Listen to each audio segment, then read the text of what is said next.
Okay, we're going to go ahead and call the meeting to order, and then we're going to ask Committee Member Bobby Avery to lead us in prayer, and then we'll have the pledges of allegiance. If you would stand.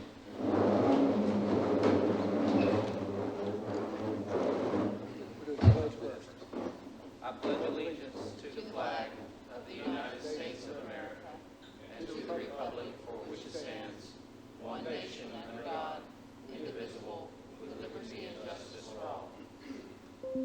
Honor the Texas flag. I pledge allegiance to thee, Texas, one state under God, one and indivisible. I don't know if this thing works. I don't think, does this work? Okay, good. God, we come to you always in thanks. Thanks for bringing us here together safely. Thanks for giving us direction. Thanks for healing up a couple of our members that were not healed. We also come to ask you for things. We ask you for continued direction. We ask you that you let us go home safely, and those people here in Texas that are not getting to go home safely, we ask you that you be with them also. Thank you. Amen.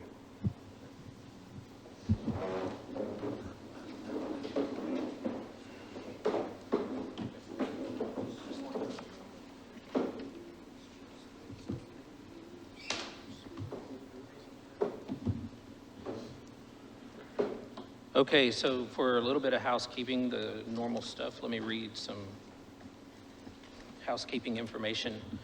The public comment section, the purpose of the Rate Advisory Committee is for members of the Rate Advisory Committee to use the 2022-2023 Cost of Service and Rate Design Study to devote the necessary time and energy to learn about the utility business, understand and provide insights, perspectives, and feedback to NBU management and the Board of Trustees about the upcoming rate design for water, wastewater, and the electricity utility services.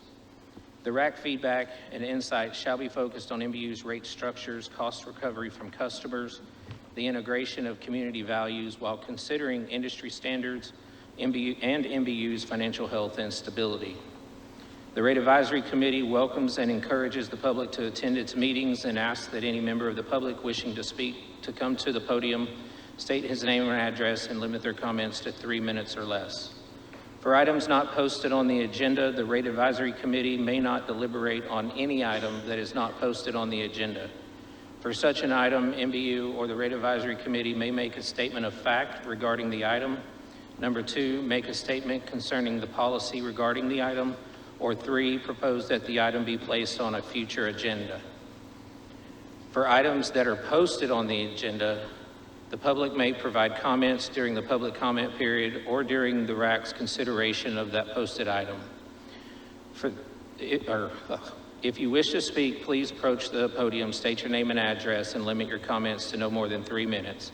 We will limit public comment to a total of 30 minutes.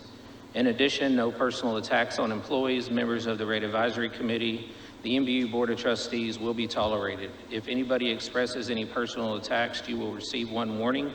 If these attacks persist, you will be asked to leave.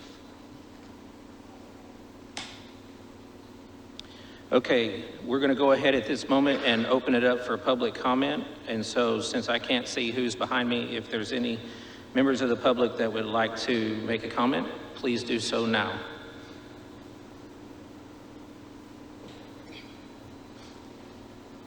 I don't hear any footsteps, so we will go to the next item.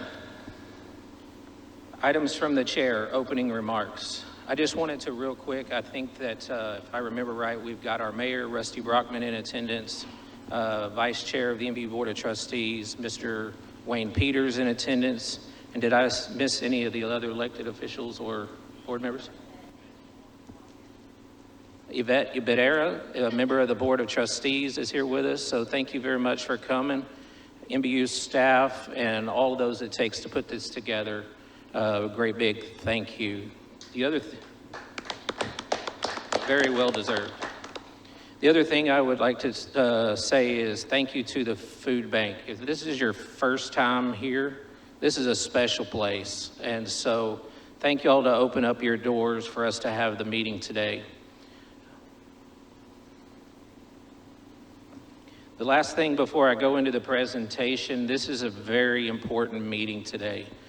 This is our final wrap-up meeting from which we will finalize the recommendations that will go to the Board of Trustees and then on to council.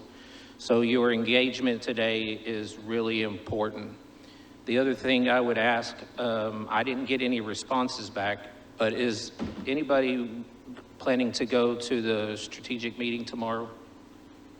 1, 2, okay. The reason I ask is because the board may have questions, and I don't want to necessarily be speaking on a particular lane if there's someone there to represent that lane. So I would appreciate anybody that can come and those that are planning. Presentation items. Number 1, presentation from NBU Chief Executive Officer, Rate Advisory Committee Chair, Freeze and Nichols Incorporated, and New Gen Strategies and Solutions, LLC. Sub-item A, discussion regarding the Rate Advisory Committee final report. Subsection B, cost of service and utility rate design recap. Subsection C, Rate Advisory Key Policy Area recommendations and implementation. Subsection D, cost of service and utility rate design recommendations. And subsection E, next steps to the NBU cost of service study and rate design. Do I read the action items now too? Okay. Okay, thank you all for being here. I want to just express my appreciation for y'all coming out on a day like today. This is quite unusual, and to have y'all come up in the numbers that you have come today means a lot. So thank you for what you continue to do for this community and for NBU through your work on this committee. I want to echo the chairman's comments about the food bank.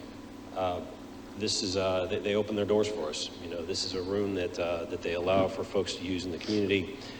We scheduled it through them, and they had no idea when they booked it with us that we were going to have this kind of weather, and they showed up and opened the doors for us. It's an incredible organization. I'm sure many of you know what they do for our community. It's not just food. The resources they provide is something that I can't imagine what our community would do without.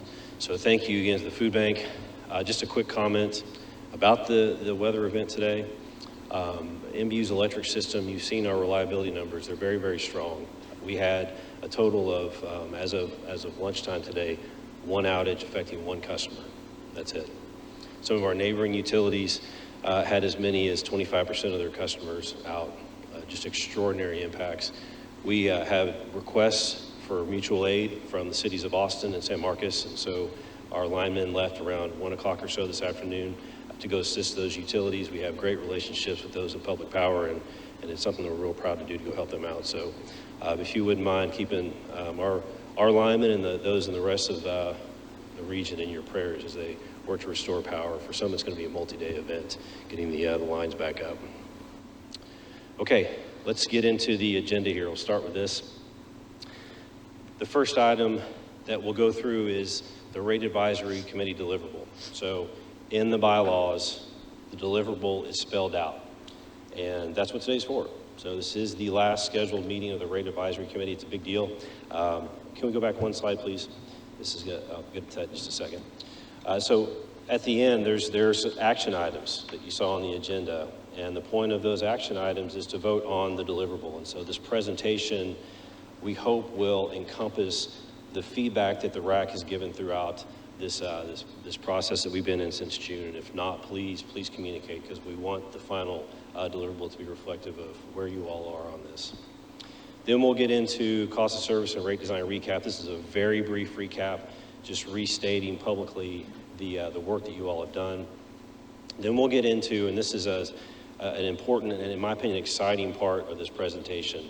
We'll talk about what the key policy area recommendations were from the subcommittees, and then we'll hit each one, and then for each one we'll have a slide showing to what degree those were implemented in the current design that's been proposed, and what items we plan to address ongoing. And then Tony and Rich, who because of weather reasons weren't able to attend, will be joining us remotely, and they'll get into a summary of the cost of service and rate design recommendations, and then wrap things up with some final points and next steps. So if we go to the next slide, please. I believe, Mr. Chairman, this is yours. Do you mind going ahead and commenting kind of how the back and forth is going to go, just so everybody kind of knows what's going on? You bet. So under the key policy area recommendations, the chairman and I are going to go back and forth on this. So he'll present the recommendations within each key policy area as they've been presented and summarized, and you all had a chance to review. And then I'll follow up and I'll present the next slide, which will be how those were implemented. And when we get to the key policy areas, what we've tried to do is summarize and reflect exactly what the subcommittees put together in a simplistic way. So if you see something that doesn't reflect what your subcommittee came up with, today's the day to talk about that, because they're gathering the feedback that will go to the board. Yeah, another comment on that, because I think that is one of the most valuable pieces of information and contribution that NBU has received from the RAC are those key policy areas. I believe that the chairman had sent around to you all the summary document, the one pager, which each area and kind of the executive summary you might call it. But included in that is the raw data, the information that the subcommittees presented at the public hearing, public forum back in, I believe that was December. So the final deliverable from the RAC will include, yes, it'll include that executive summary, but the whole appendix, which is the detailed raw data that was presented that day. So that will all be going forward to the board and city council. Okay, so the next slide, the RAC deliverable, I wanted to revisit this from our bylaws, section 4, article 4, section 5, if I could read. Decision-making, all decisions shall be made by a consensus of the members presented at a meeting. If an issue cannot be resolved through consensus, the chairperson shall strive to achieve consensus, but may make a final note of the various points of view that prevented consensus from being achieved. That's what I was just talking about with the feedback. Number 6, or section 6, the RAC will submit a report to the Board of Trustees no later than 2 weeks prior to the NBU Board of Trustees meeting scheduled in March 2023, which we're way ahead on that. That summarizes the consensus of the Rate Advisory Committee and its feedback related to rate design. In the event that the Rate Advisory Committee is unable to reach consensus regarding the feedback, the report will summarize the rate design alternatives considered by the Rate Advisory Committee, as well as the feedback received from the Rate Advisory Committee.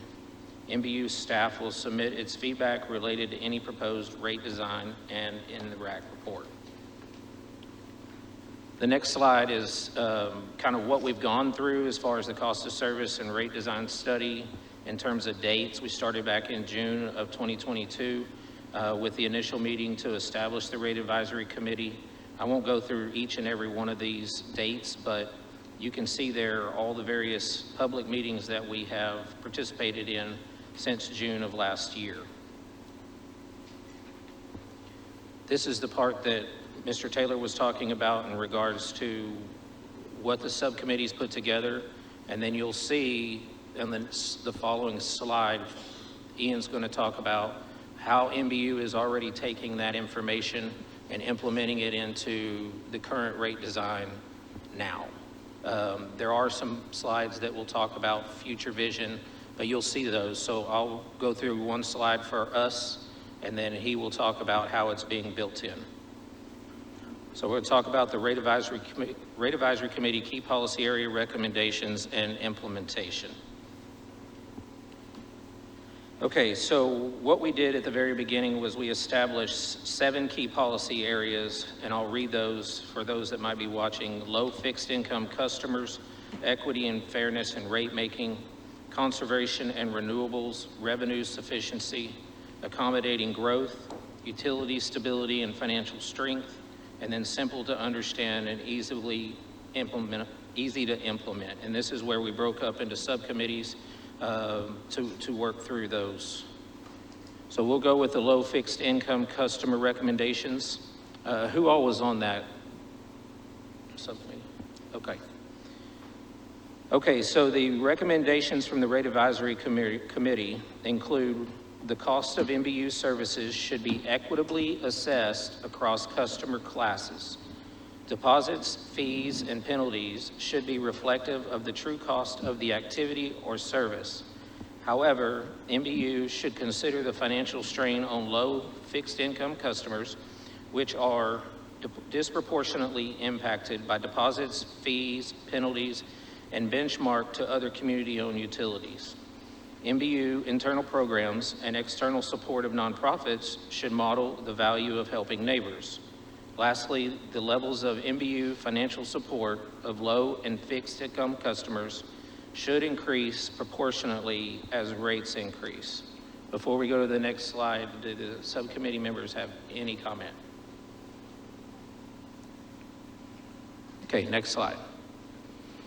Okay, this slide shows how those ideas and those concepts were implemented in the design that we have proposed right now.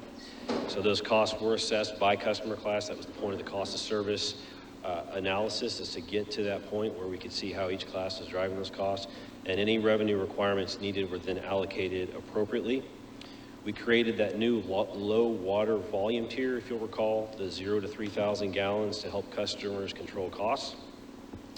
NBU has also increased. We have proposed in our budget that we'll bring to the board next month an amount that it's contributing to the utility bill assistance program that's going to increase approximately 6% per year, and that's compared to the projected bill increase of about 6% on average. So that was part of the feedback, and you can see on the slide what we currently had in our plan that was approved last June and what we're proposing right now in the way of funding that utility bill assistance program. And then for future consideration, review of our fees as it relates to scaling based on income level. You're going to see in a future slide, we have a significant fee review process underway that we'll bring over the next 12 months. More on that in just a moment. And then, of course, additional support of nonprofits is something that we'll continue to keep an eye on and do everything we can to make that work. Any questions, thoughts, concerns before we go to the next?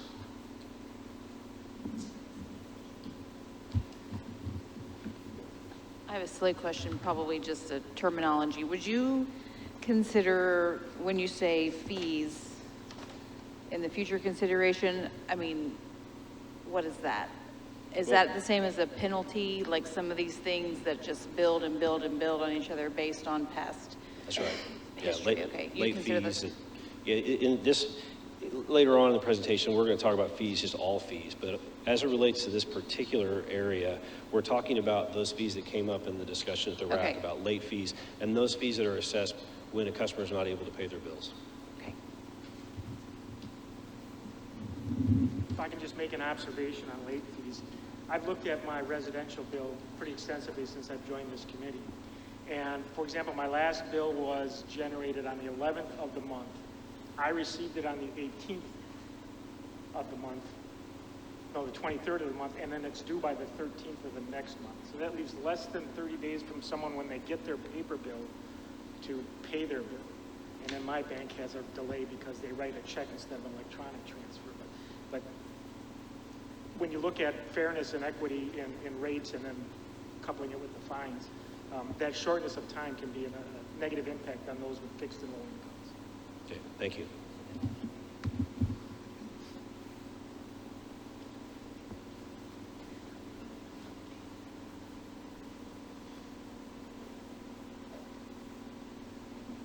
Mr. Chairman, that's it for this particular item.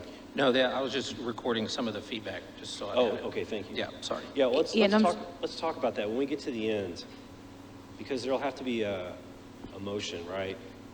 Maybe what we think through is the content, whoever makes a motion, if you feel like we're at that point at the end, perhaps the motion is to accept maybe this presentation is the document with whatever notes you're writing down. And that way, once it's all done, we can incorporate whatever notes you read in the motion, and we can revise this presentation based on that. Does that make sense, or any thoughts about that? Because you're exactly right. I want to capture these items that may come up today that haven't come up in the past. I do appreciate your comment on that, because I agree, for some people that may be difficult. Does anybody else have a concern about that? Do you support that? Yeah, I agree with that. Okay. I just want to make sure when we do the motion that we reflect the consensus of the RAC. Okay. Go to the next item. Equity and Fairness and Rate Making recommendation. Who was on that, that subcommittee?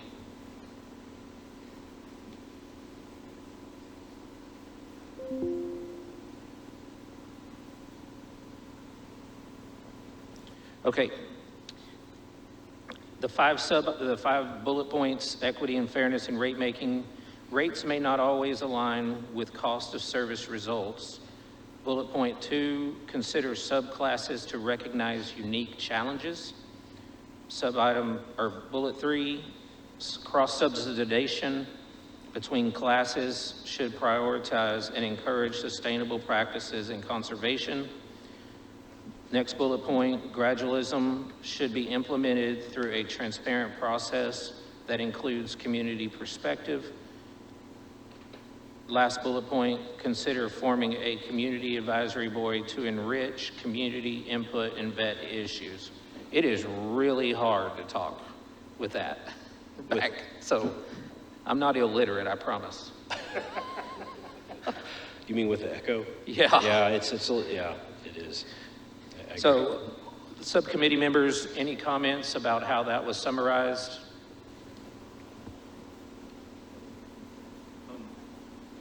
This final line item with the community advisory board, is that that's a permanent board? That's not like it's an action committee. You're saying it's not an ad hoc committee, I think is what you're asking. Is it an ad hoc committee or a permanent one that works all the time?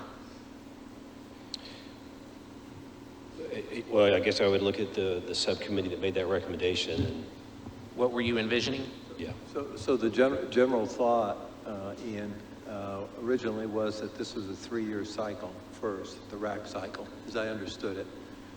Secondly, we really thought community perspective and input to the Board of Trustees as they go through their deliberations during the course of a year would benefit significantly from having an assigned group of individuals come to inform them and educate them on community perspectives as they go forward.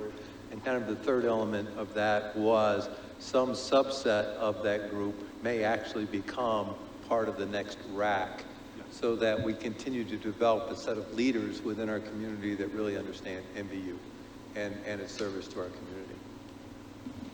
Got it. Because it sounded, the way this is worded, it sounds like it takes a piece of what we're doing, like you said, carries it through, so that's good. Okay, moving on to the implementation. Why don't I start with the last bullet point, because that's where we just left off. And the way the bullet point is written is the NBU's board will continue to consider forming community advisory boards about important issues. I can tell you that the chairman was at the NBU board meeting last week, and as he always does, gave an update to the NBU board.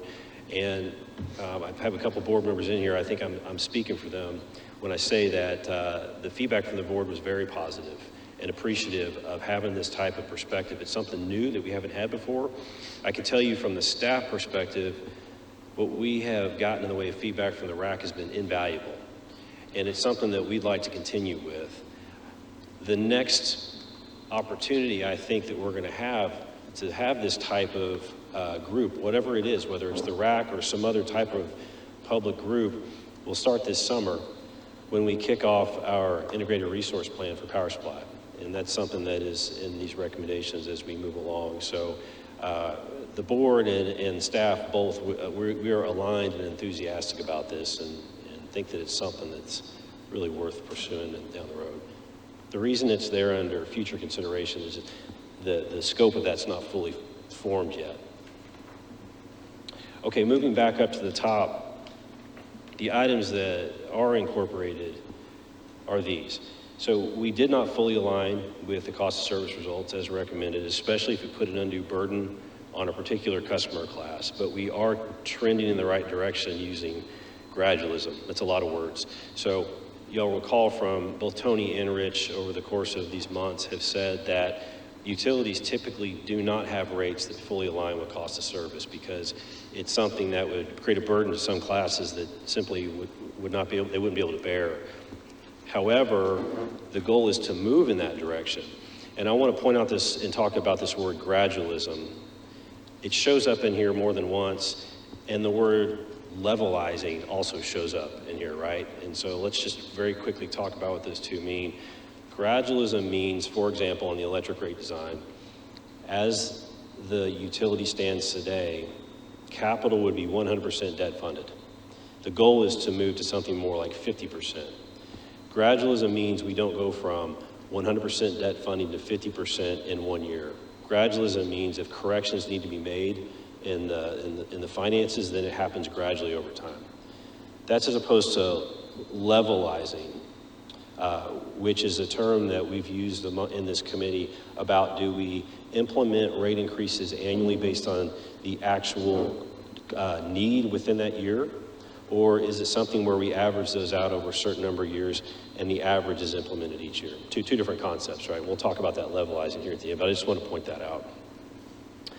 The next bullet is that NBU created a customer class for large commercial water customers, and that allowed customers that utilize water in large volumes in the course of their business to not be penalized, because for them it's not discretionary use.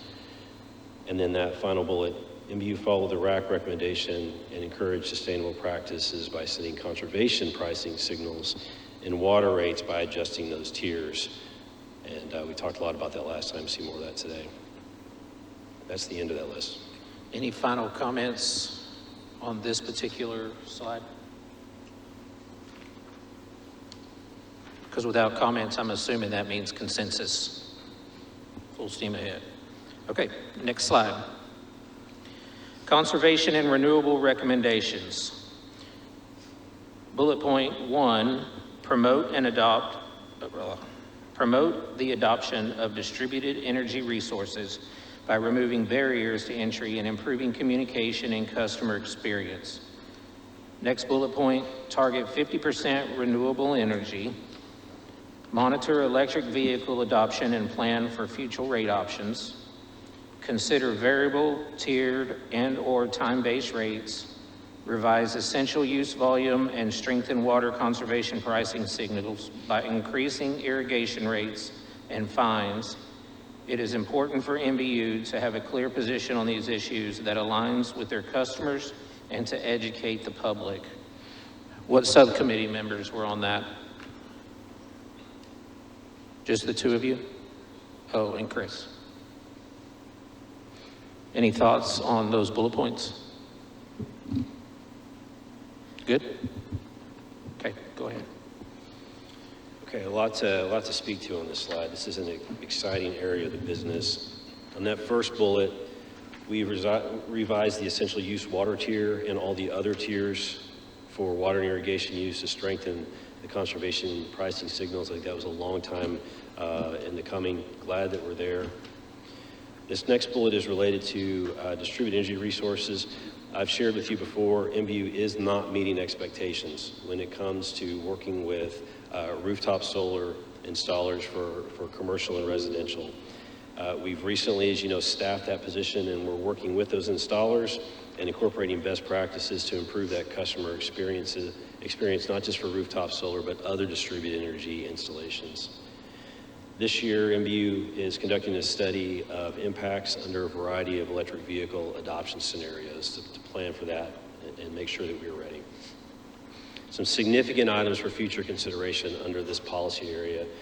The first, and I mentioned this a moment ago, in fiscal year 24, which starts August 1st, 2023, NBU will begin, and we've already begun the planning phase of this project. We'll get into implementation in fiscal year 24 to update our power supply integrated resource plan, which will utilize community input to evaluate affordability, volatility mitigation, share of renewables, time of use rates as a resource, strategies for distributed energy resources, which include solar, battery storage, microgrids, electric vehicles, and such, and related topics and strategies. That is a big topic area and a very exciting one to take on, especially with all that's happening these days.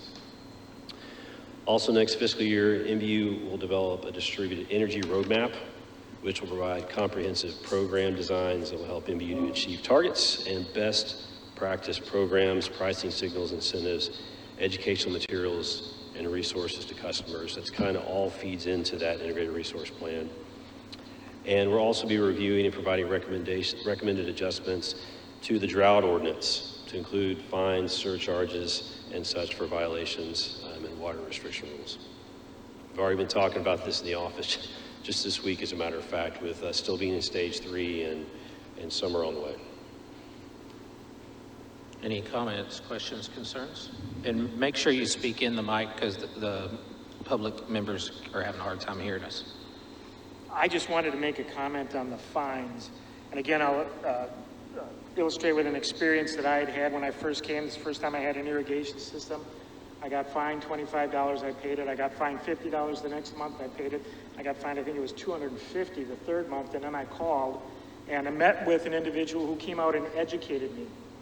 And that changed how I looked at my sprinkler system, how I operated it, and that began the conservation plan. So I think a couple of things. One, I think education over fines would be more effective. And two, one of the things that's missing, I think, and if you look at this area, a common theme is technology. And I think a better user and dashboard that can give real-time electric and water use to the individual can help them conserve. So if it's near the end of the billing period and I don't want to get into the upper tier of water usage, then I can cut back on my irrigation or lawn watering or garden watering or whatever it is.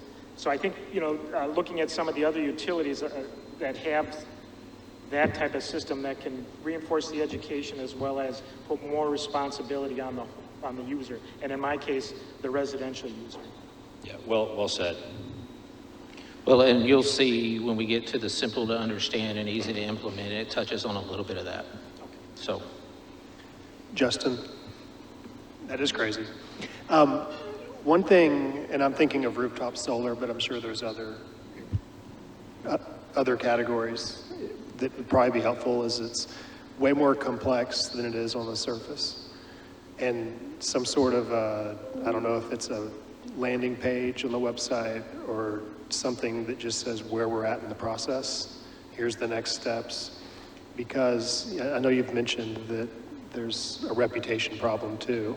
So you can put the policies in place, but then making a movement so that people are aware and the installers know that y'all are open for business and all those things. I think that'd be helpful. Thank you. Agreed.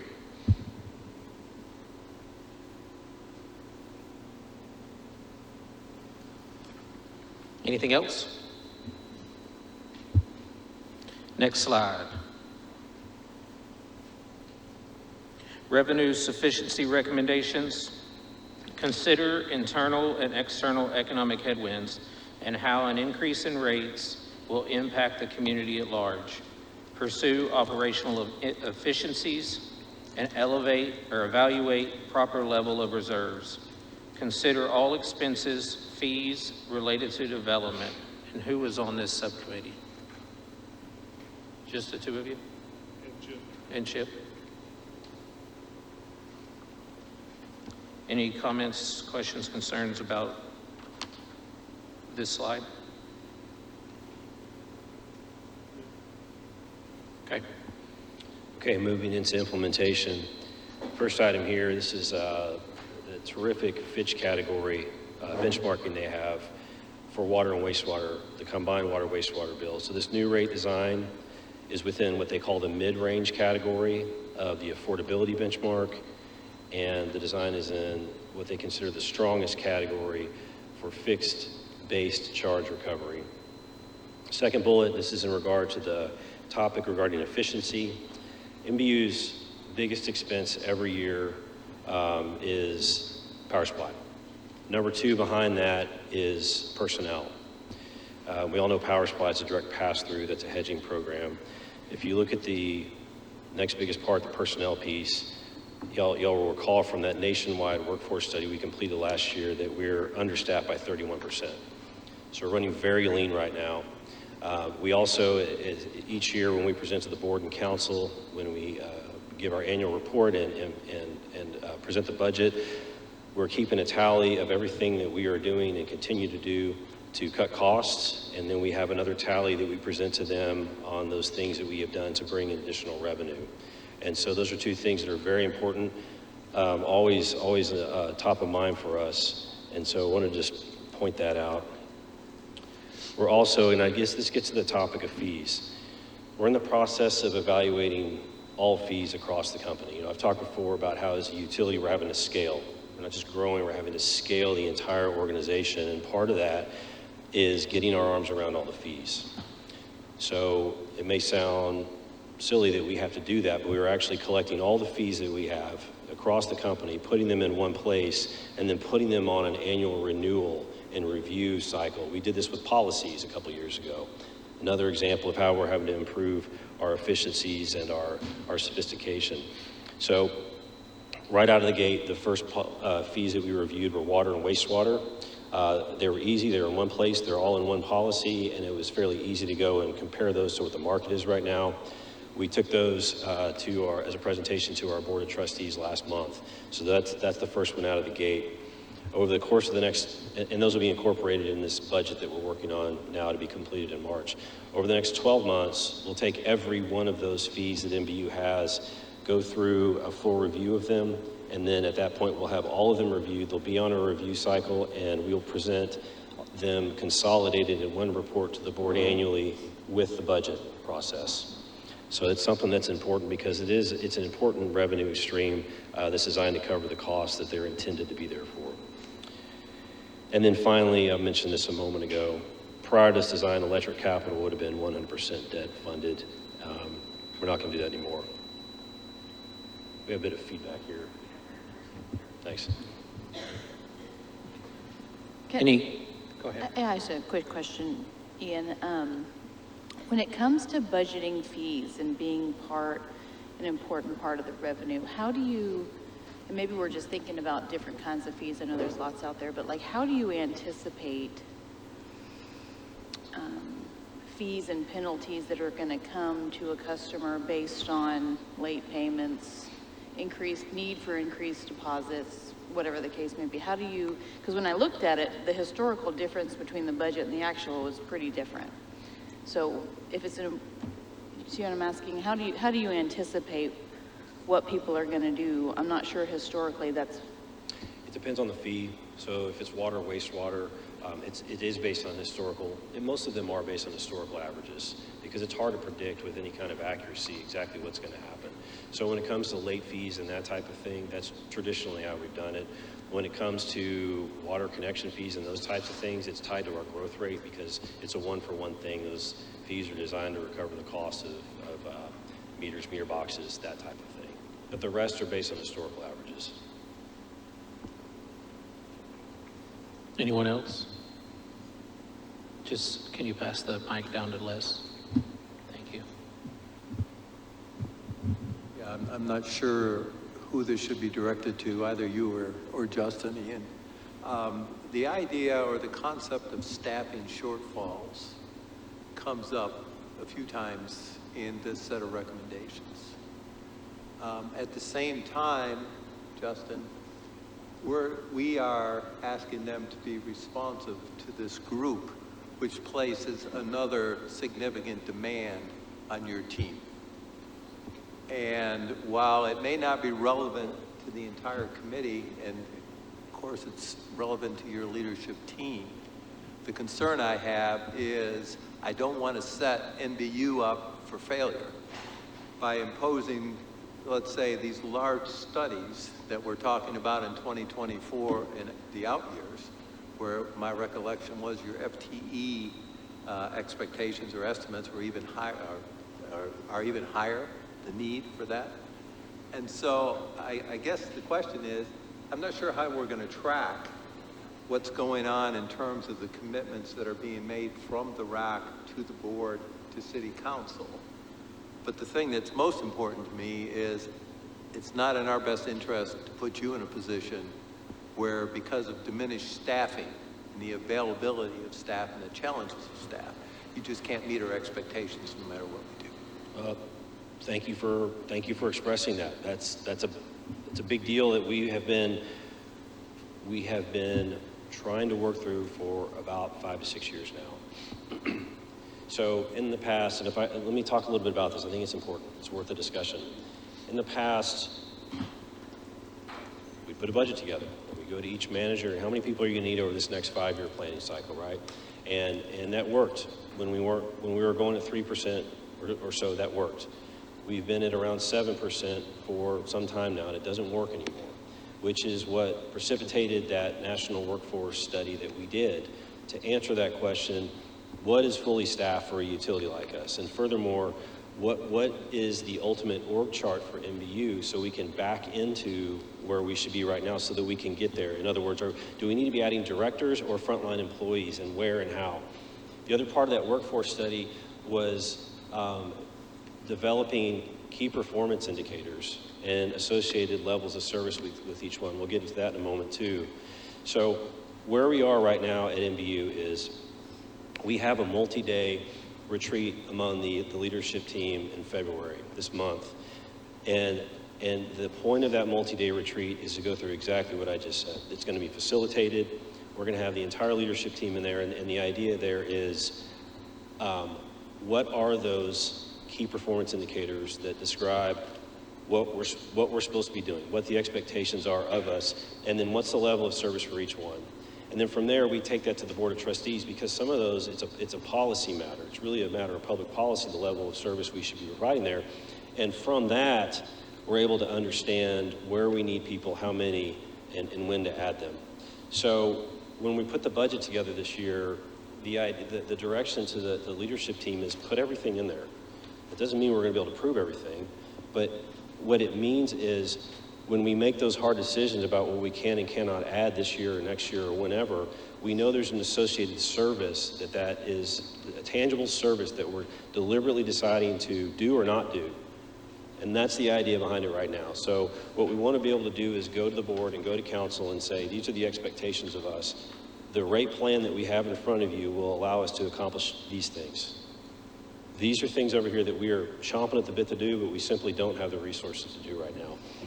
And being understaffed to the degree that we are right now, it's not the kind of problem where you can just, if somebody planted a money tree in the backyard, you couldn't go hire all those people next year. You simply cannot bring that many people on board into an organization like ours. That's the whole, when I talk about scaling, that's another type of challenge that we've got to contemplate. How many can you add at a time, and where do you put them in? And that's, again, it's a strategic decision based on the services that we feel like the community is asking for, and prioritize them in such a way that meets what we think the needs of the community are, which is why this has been so helpful, because we think we know. But to have this feedback from you all, and to have you all meet with these different groups that you represent and bring that to us is invaluable. And I would just comment, because I'm glad you brought that up. I think everybody, whether it's on this committee at NBU or someone that works at HEB or wherever, all of us can relate to this, in that work is always harder when you have a third of your team missing. And I think we, as a committee, have to be instruments of change in the mindset, because I think this just really highlights what you guys are able to accomplish, and you're missing a third of the team. You know, I feel like in a lot of cases, our community has asked you to do things that would take a legion of men to get done, but you're doing it without a third of your team. And so I just think that everybody needs to take a step back on this particular item and recognize what we're up against, and it's going to take time. Yeah, thank you for saying that. When you look at the increases that we're seeing for the rates, what we think they're going to be based on last year's numbers, we haven't got this year's yet. It's not staffing, it's not headcount, it's not full-time employees that's driving it, it's capital. That's what makes it so difficult, is that you can't not do the capital. And at the same time, we have a shortage of employees. So it's this difficult position we're in, but that's why we're here, right? That's why we're being asked to fill the roles that we have, is make those difficult decisions about where we add resources and how to do it. And I'm speaking not about myself, I'm speaking about the 350 employees at NBU. I'm amazed at what they get done. I'm amazed we had one person out of power today. When you got up the road 50 miles, 25% of their system is out. That's just one example of what we're able to get done with what we have. So that's a message that I hope this community understands and they can see. Well, then I think it speaks to how much you care about the ratepayer. And I'm glad that this committee of 18 came to the same conclusion, because in all the discussions we've had those discussions with the ratepayer, number one, in mind. We'll work through the rest of it. Ratepayer is number one, so just another example. Any comments, questions on this particular slide before we go forward? No, I just don't, I know early on, we talked about being resilient and all of that, and if we are understaffed, obviously that resiliency piece is gonna be hard when we don't have the workers to go out there and fix something when something happens. And then my initial thought on the 31% is obviously there's different departments, there's the electric, there's the water, and so forth. So did y'all look at this as a whole and say we're 31%, or we're 40% here and 20% here? Across the company. Across the company, and the largest departments within the utility are the operations folks, the field employees, folks in hard hats that you see maintaining and operating the system each day. So they would, I don't remember the exact numbers off the top of my head, but they were, I believe the shortages were disproportionately higher for them, but it's just because they're a bigger part of the company. But a great example of where there are a few employees, but we have great need, is this whole area of distributed energy resources, electric vehicles, renewables, and that kind of thing. We have one person, we have a director, and that's what's kept us from going any faster than we are. We simply don't have. So while we have that need, right, you need to have the crews to respond in an emergency. Fortunately, we have them. Fortunately, we got enough that we're able to go and help our neighbors up the road here. That's just one part of the business, right? Some people get irritated because it's hard to put rooftop solar in, or we don't have the right incentives in place. So, what makes one of the things that makes us unique, we're not serving a particular market segment. We're serving literally everybody. And so you have all these different needs and desires from the community, and that's the challenge, is trying to prioritize them.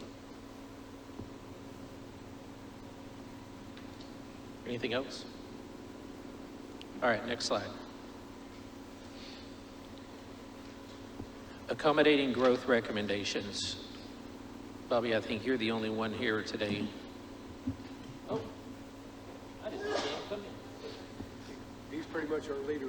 Yeah, no, I just didn't see him come in. Stuart's here blocking him. There you go. Okay.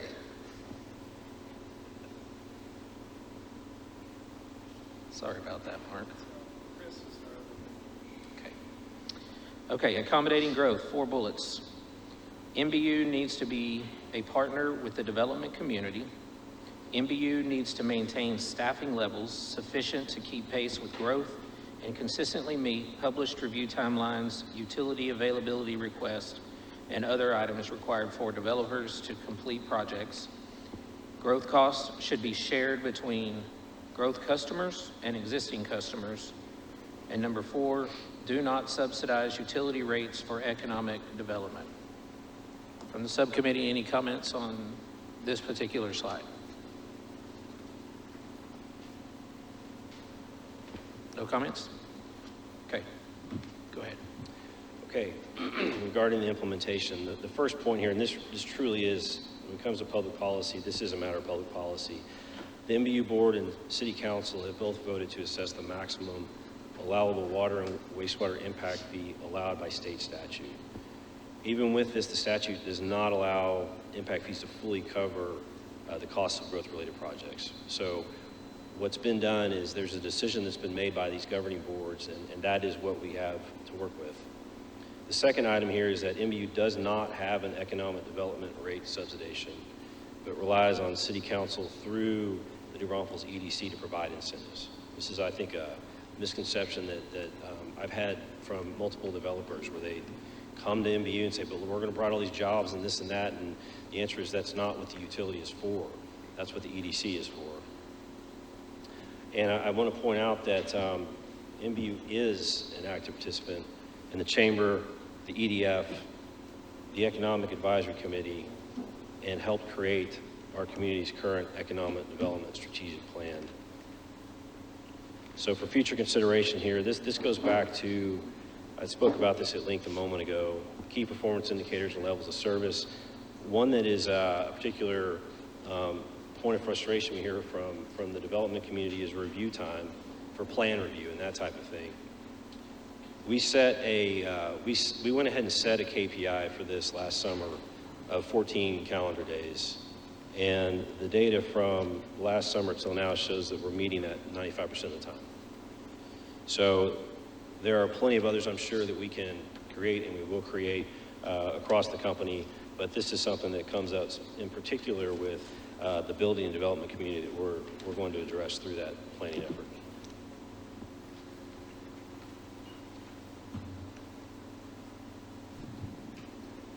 Ian, I have a question for precision on that first item, which is have voted to assess the maximum. That the actual policy is that that's the ceiling. Y'all have the flexibility to negotiate based on the needs of the project. So that's a great question. So there is a maximum allowable. It's calculated by statute. It's Chapter 395. You put all the inputs, you turn the crank on 395, and out comes the maximum allowable. That's been approved. Then the Board of Trustees has the flexibility to approve a % of maximum that they assess.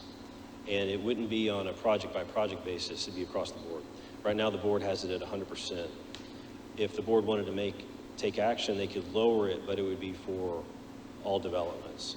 So when it comes to a development by development situation, then the way that's happened in the past is it would be a conversation through the EDC for incentives. You bet. Any other comments, questions, concerns about this particular slide?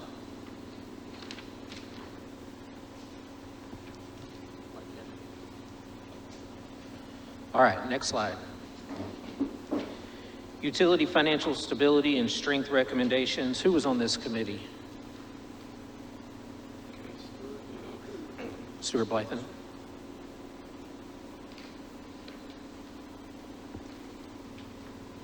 Okay, 3 bullet points. A significant reserve is necessary and beneficial to the community and should be well-defined. Someone make note of that. Well-defined in the policy. Reserve amount needs to consider the balance of the community needs and NBU's financial stability and should have a well-defined policy surrounding it. And the third one, consider collecting reserve amounts in non-peak energy season.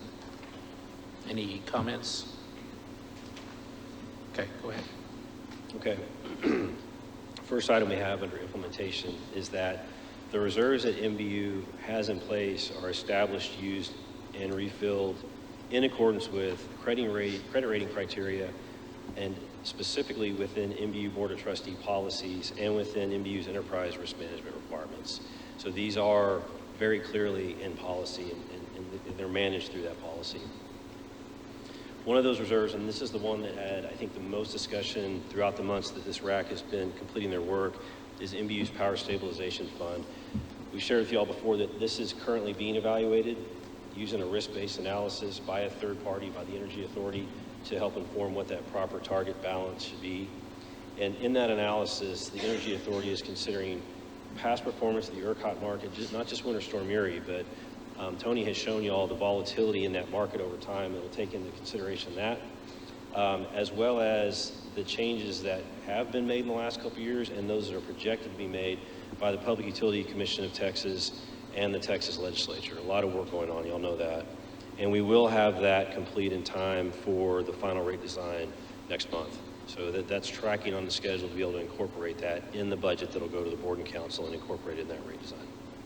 And then for future consideration, NBU is evaluating the impact of delaying reserve collections during non-peak energy seasons in the development of this fiscal year 24 budget. You're going to see at the end of this presentation that, I think on the final thought slide, some of the policy areas, and this is okay, this is natural, some of them conflict with one another, because when you're talking about matters of public policy that take into consideration the entire scope of the community, you can't help but have things come in conflict. So on the one hand, we could continue collecting for reserves throughout the summer, and that helps this financial stability piece. But on the other hand, we also have policy areas related to affordability, low income, and those types of topics. So last year we did delay. We delayed that during the months of August and September. So whether the board approves it in the budget to lower that or stop that during non-peak energy season or keeps it in, what we've shown in, at least last summer is there's this flexibility on the fly to make those decisions if things in the market or temperatures and volumes and such become difficult. Any comments, questions, concerns? I just had one question. I know within the financial stability and the revenue, there was discussion about the 365-day reserve. Does this mean that that's going to be part of this discussion here with the third party? Or no, is that 365 settled? That second bullet point under incorporated and proposed rate design, the power stabilization fund, that is the 365-day fund. I'm sorry, I should have made that clear. One thing I wanted to point out on this particular slide, I don't know about y'all, but whenever we got asked to serve on this committee, a lot of people would ask me, what in the world is the rate advisory committee? What is the purpose of this? And this is a place where we had direct influence because a lot of your neighbors heard the buzz about 365 days of revenue reserves, take revenue out, reserves, and people were honestly upset. And so us representing all the different various folks we represent in the community, this is something that really came out of this, and I'm real excited about it. And I'm glad that y'all commissioned a study to do that because it just shows how much more due diligence goes into the process of representing the community. So I wanted to make sure I pointed that out to y'all. You're making a significant difference.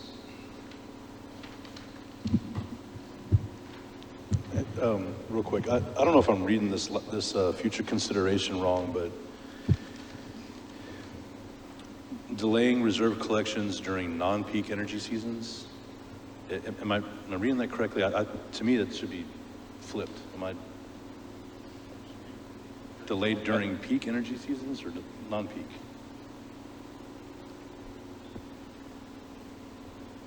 Oh, thank you. You're exactly right. The reserve collection, the proposal is the reserve collection would not happen during peak. So I think it's written backwards. Okay, that's the way I was interpreting it. So maybe some clarity in that statement if we're going to put this in the public. Yes, thank you for that. That's an error. Good catch. Awesome.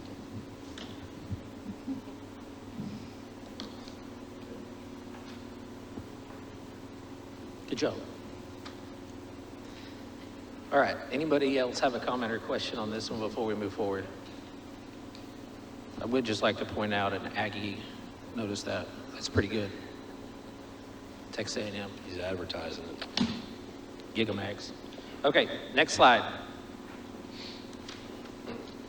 Simple to understand and easy to implement recommendations. I think we had Mr. Packer, Mr. Pettis, and who else was on this?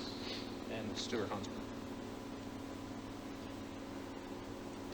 Okay, 5 bullet points. Detailed and easy to understand, graphically pleasing, concise and comprehensive, transparent, open, or with a definition of rates and terms, searchable by customer if interested, multi-platform dimensionality, this goes to what you were talking about, Mr. Harrington, and proactive crisis communication.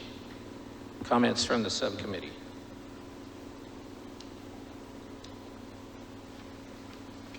Okay.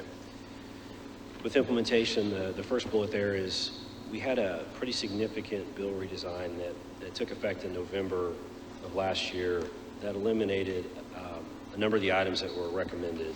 Not all of them, but some of them. We also eliminated the on-peak, off-peak water rate differential with this proposal. That was designed to have an impact on water conservation, but we showed that it was not, and it was just simply creating complexity. We created a rate breakdown page on our website to explain what's on the bill in detail. And we're also, what we've changed too is we're forecasting and communicating electric rates on a quarterly basis, whereas before the rates were so low that when it changed there was not significant impact. And we had our reserves in place too. That's not the case anymore. So we're forecasting out a quarter at a time. You'll recall the discussion from that electric rate design presentation where some do it lock it in annually. Some literally change it every month. We're in the middle of that. And the plan and what we started doing is forecasting and communicating quarterly. And we're doing it across multiple media platforms. More on that in just a moment. We're also in the process of upgrading our customer interface in fiscal year 24. It's happening right now, and it's going to come to fruition in the next several months. It's going to improve functionality to include searchability, multiple platform, and then what we've been wanting for a long, long time now is a mobile app. We're in the size of utility where we're not really big, so it's hard to get a high quality, sophisticated software for this type of function, and it's one of the things that's been so hard to accept in this role that I have is that there's just not a lot of vendors who provide this service, and the one that we have is doing quite a bit of upgrades, and I think that our customers will be able to see the fruits of that. For future consideration, there are also a number of other bill design recommendations that came from that subcommittee, which were very, very good, and we're going to look to see how we can incorporate that on the bill as well. And then finally here, we'll continue to evaluate communication effectiveness. There's so many opportunities for this. Coming into this process of the Rate Advisory Committee, before this kicked off, so that would have been late 2021, I believe it was, we solicited proposals from communication firms to do a communication audit for NBU because we knew that what we're doing here in the way of rate adjustments and impact fees and all of this, we wanted to make sure that we were reaching every single customer that had an interest in learning about it. And so that communication audit was conducted by a national firm, and it included surveys, it included focus groups, local leaders, elected officials, and there were a number of recommendations that we've been implementing. And obviously, there's always more opportunity to improve, and we'll continue to look at those and continue to evaluate the effectiveness of it. Any comments, questions, concerns?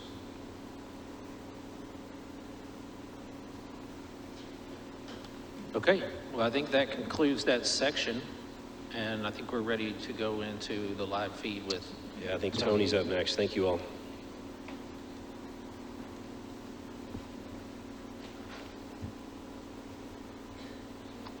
Can you hear me?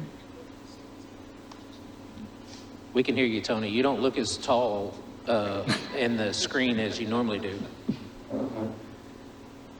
It's nice to, well, I'm stuck in snowy Denver while you're in icy New Braunfels, so. There is no such place as New Braunfels. There's only one S in New Braunfels. Let's get that on the record. Duly noted, certainly from mine. So I think from our end, I've got a copy of the presentation in front of me, but we were going to get into the cost, service, and rate recommendations. I think that's slide 30, is that correct? We're on slide 22. Is it 22? Okay, sorry. That should start off with the general recommendations. That's correct. For the cost service study. Perfect, okay. So just wanted to run through some of these, and we'll walk through the specific electric recommendations. Some of this will be review from what we presented last time, and then Rich will be up with the water and wastewater side. As we have discussed previously, we are pursuing a 2-year rate plan for fiscal year 24 and 25. That will begin in August 1st of this year, 2023, and run for 2 subsequent years. They do provide sufficient revenues to meet the revenue requirements. Many of these will link up to or align with some of the policy areas that you just discussed from the RAC process. So we are making sure that we're paying for all the costs associated with running each of the 3 utilities, whether it's capital and or operational expense related. This third bullet is an important one. We have touched on it in the past, but I don't know if we made sure everyone was aware of it. But the revenue increase needs that you've seen in the prior electric and water wastewater operating results and the rate recommendations are almost solely driven by capital needs. There's a significant amount of capital investment happening across the water, wastewater, and electric utilities. We're not seeing in our revenue requirement and our 5-year projections, we're not seeing substantial upward pressure, even in the inflationary conditions that we're seeing. We're not seeing real substantial upward pressure on just the typical O&M or operating expenses. It is primarily driven out of capital needs. It is important to note there is substantial amount of growth that is embedded in these revenue numbers. So New Braunfels is seeing a significant amount of growth. Central Texas and Texas in general is seeing a lot of growth. Typically across the country, you don't see these levels at 4 or 5% year-over-year growth at utilities. However, in Texas, you have been seeing that and is expected to continue. So you will see year-over-year changes that are not only affected by our rate recommendations and rate changes and increases, but also simply growth. So growth is obviously adding to the need for the new infrastructure and also upward pressure on rates. The rate changes are consistent across the classes. If you recall on the electric side, and Rich will speak to the water wastewater side, if you recall on electric, the cost of service results are pretty well aligned with the current rates, so we're not seeing big changes across the different customer classes. So we're not seeing the cost of service showing 20% increase in one class and a 20% decrease in another, providing large swings in what the results look like. We're seeing pretty consistent results across the board for the customer classes. The results that you'll see today in recommendations do align with financial policies over the 2 and 5 year recommendations, or 2-year recommendations and the 5-year full forecast that will show. These do align with the financial policies, utility best practice, and support the credit rating. And that is another important element, especially on the electric side as we get into the discussion of debt and cash funded capital. As the credit ratings review these forecasts and recommended changes on rates, this will help maintain and or improve the credit rating for NBU, thus reducing the cost of issuing the debt that is funding all that capital. Next slide, please. So as Ian mentioned earlier, we're hearing the words gradualism and levelized or levelizing rates kind of interchangeably. I did want to draw essentially a distinction between the two. So gradualism, which is noted in the NBU policies and recommendations, gradualism is gradually implementing changes, so we're avoiding large changes in rates or rate shock. So gradualism is a rate strategy or a policy. Levelized rates, the way I view levelized rates are the tactical implementation of that gradual approach. So a gradualism approach on rates could be varying levels of rate increases, but it would be phased in over a number of years. A levelized rate approach, which you'll see here, certainly on the electric side, is a stable or consistent rate change year over year. So for example, 4 years at 4% versus maybe 4 years where it changes from 2 to 4 to 6 to 8, stepping up over time. So that levelized approach is the more tactical implementation of that gradualism policy. These levelized rates do allow for more predictability and stability in what customers will see. You're not going to see that volatility in the bills. It will step up incrementally by a very, very similar amount year over year. That also leads to more predictable outcomes and revenues for the utility in managing that capital, so they know exactly what to plan for in a stable state. The rating agencies, again, this is also something as they review the operations of the utility and the finances, they look at a broad number of issues and a multiple number of issues from a financial perspective for the utility. This is another one that they would evaluate. Again, similar to the gradualism approach, aligns with policies, and our rate recommendations align with that. And then the customers do have, historically, in my experience that I've seen with NBU's rates, this is a very typical implementation of those rate changes over time, to implement a similar level or the same level of rate increases year over year on the electric and water side. So it's something customers have experienced in the past and hopefully are familiar with that.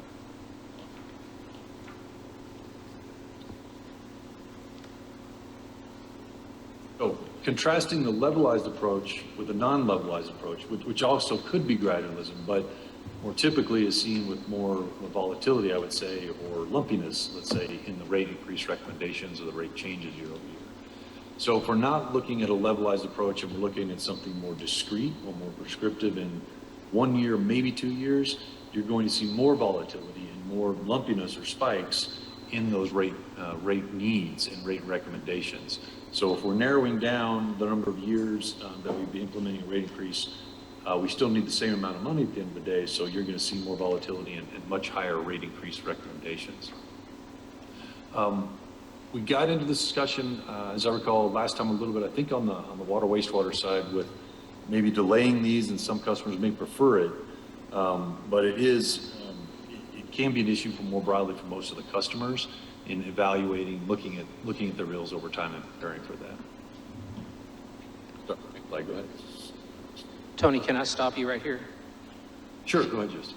I just wanted to bring this up again so that we can kind of decide whether or not we are more for levelized or non-levelized approach.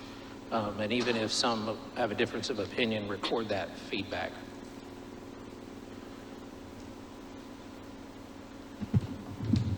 My only question is what the current NBU policy is. If it, I mean, it says here that it aligns with the NBU board policies. What's that current policy? I mean, we talked about that.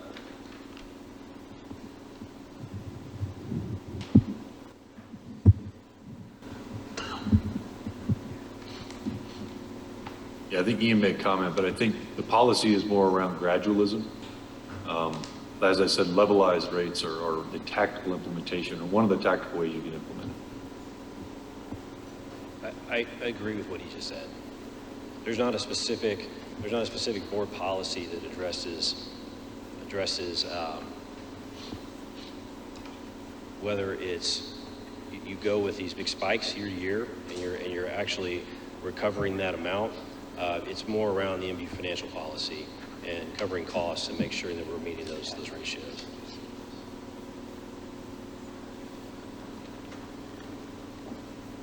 And I think our discussion was mainly around if there's going to be a rate increase, do we spread that over the whole policy period, or do we do it year over year, cost recovery for that 1 year?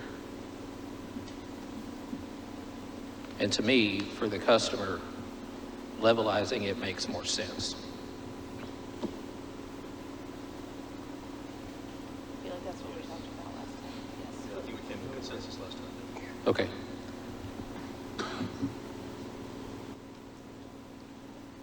I think we all agree levelization. Okay, thank you. Go ahead, Tony.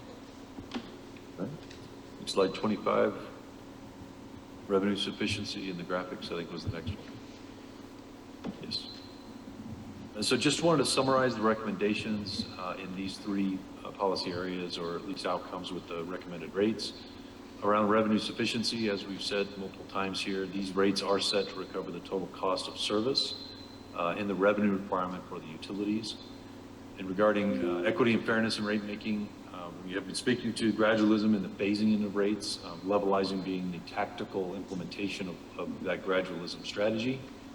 Again, wanted to reiterate here on the electric side, the existing rates that are currently in place for NBU, those delivery rates, are very well aligned with what the cost of service results showed. So that's a very good thing, and while not extremely uncommon, it is not the norm for those rates to be closely aligned.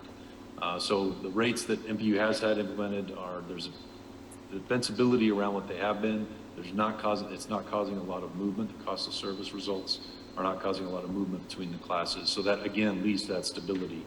And we're going to see very similar rate increases or recommendations across the classes in line with the overall system increase. Finally, this is the key one for the electric side regarding the financial stability and strength. At the end of the 5-year period for the electric system, with the recommended rate changes and the levelized plan that you'll see today, and the non-levelized or the back-end loaded one, they both achieve the same point at the end of the period of time. So at the end of fiscal year 2027, we are aiming for the same point in getting to a more balanced 50-50 debt to rate or debt to cash funded capital structure. Currently, in the electric system, it's 100% debt funded. And so as we incrementally move to that goal at the end of the period, it'll get us back into alignment with the policy in a much better spot for the electric utility, align with best practices, and provide flexibility going forward for the utility. Again, reducing the cost of debt, and the rating agency's view of that. Thank you. Next slide.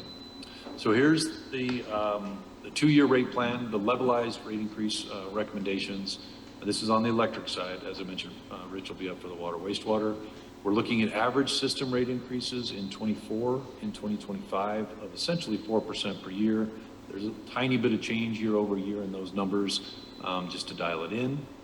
So that's over the 2-year plan that we are looking at right now, and that the board will be looking at in the future, or in the coming month or two. Over the 5-year plan, which you have seen consistently throughout our RAC process, where we have the operating results, we are looking over a longer period of time to trend us in the right direction for the end of that 5-year planning horizon and rate-making period. At the end of that 5-year period, it will get us to a point of 50-50 debt funded and cash funded, much stronger financial footing for the electric utility, no longer 100% reliant on debt. And as we discussed previously, we need to work with the utility to get to that point, due to the rating agencies and how they would view that position of 100% debt financed. You know, and just like in your own finances, you don't want to be living check to check or 100% on debt for everything that you have in your life, whether it's your daily expenses or your home or what have you. We need to get to a position where we have a good mix, and that mix allows for more stability, lower rates, and flexibility for NBU in the future with regards to their capital plan and their overall operating position. Another item to be aware of, the ongoing and evolving state of the ERCOT market. That is coming over this 2-year rate plan as well, so that'll be something that's coming up probably in that 25-26 time period. So this bridges us to get there over time. I also wanted to reiterate, as Ian had mentioned, I think early on, these rate increases are not power supply driven. Power supply prices and the ERCOT market prices are simply just a pass-through to customers, so it's a 1-to-1. If NBU incurs $10,000 in market prices, they pass through $10,000 to the retail customers. Again, these rate increases are driven by the capital side and the investments in infrastructure for NBU. Any questions on the 2-year recommendation? This is a little bit different than what we had seen previously.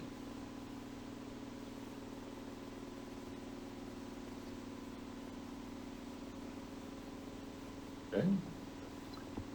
Next slide. This was Tony, the wait 1 non-level. second. Tony, wait 1 second. I was just going to ask a quick question, maybe for clarification. Can you, And the question really has to do with being very clear as to the difference between rate design and bills in terms of establishing expectations for our community, because they're not the same. And I'm not sure how this conveys that message. I think it's fairly clear with the exception of maybe this slide. But for me, I get very concerned when we use terms like pass-through costs, which has an impact on you and has an impact on me and everybody in our community, right? And at the end of the month, we pay for that. So I'm just trying to establish and manage expectations. Maybe, again, that's not our job, but I want to be very clear about our communication on that point. well, what I would say, if you wait till the next few slides go by, and then if you don't feel like that has been accomplished, bring that back up, because we've got some slides that speak to that. Good call. Yeah, that's a good point. As we've shown previously on the electric side, NBU controls those delivery rates. The market costs, which are a large portion of your total bill, are the ERCOT market costs and pass-through costs. So those delivery rates, the service availability charge, the delivery rates that you see on your bill, those are NBU managed for distribution and delivery and customer service, while the remaining are your power supply and transmission. And so these percentages that you see here are based on a total bill.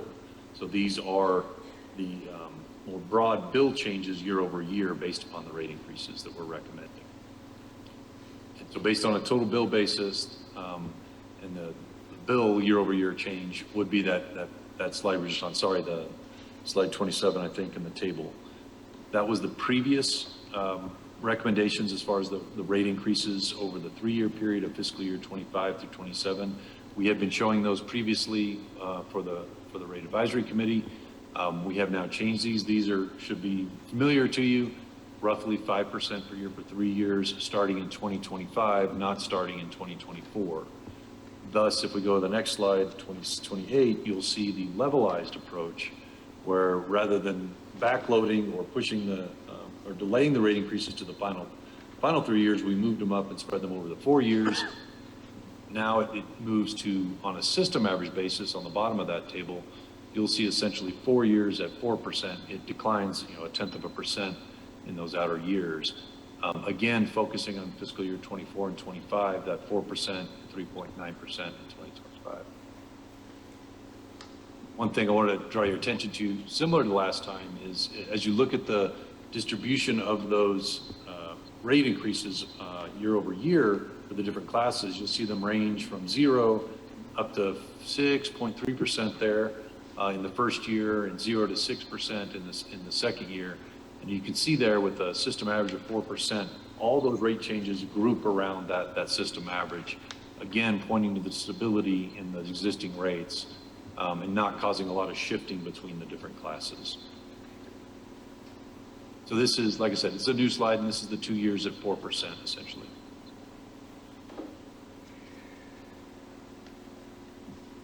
Okay. So to the point of what does the bill look like with these different rate changes, that is on there, slide 29 in that table. You can see the current bill here.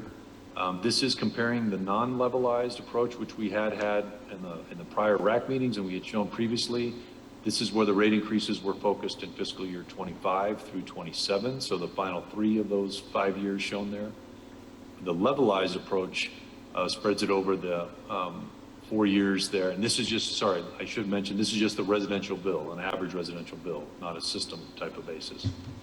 So the levelized approach, rather than 3 years at roughly 6 to 4% for the residential bill, it would now be looking at 4 years ranging from 3.5% to just over 5% year over year change on that levelized approach when we spread it over the 4 years. You can see the change in those bills over time from $126 to $144 to $150 there at the end of those 4 years. So I'm a little confused, maybe I'm not looking at the numbers right, but at the end of the 5-year plan, the amount of revenue should be the same, correct? It's a little bit different. It's a little bit of a disconnect there. The needs of the cash for NBU are growing over time, and that's the original recommendation was focusing on the final 3 years. If you recall, we need to get to that 50-50 debt to equity or debt to cash point at the end, that fiscal year 2027 standpoint.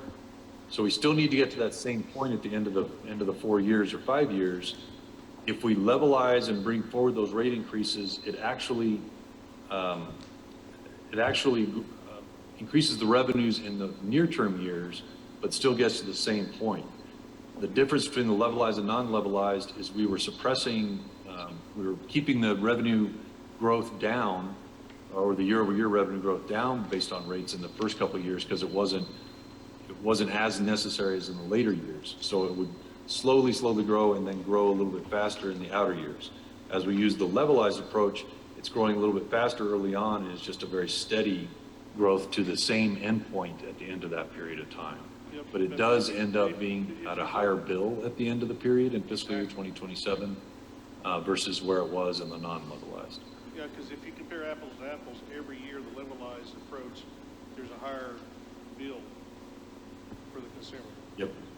We brought those rate increases forward a year, so we're collecting that money more quickly, and it actually collects a little bit more over the period of those years because we're maintaining the exact rate increase, the same rate increase, or as best we can, year over year. So it actually collects a little bit more cash over that period of time, but it still gets to the exact same point. If we suppress the rates on the levelized approach further from where they're at, we won't get to that 50-50 point out there in fiscal year 2027. We would undershoot it.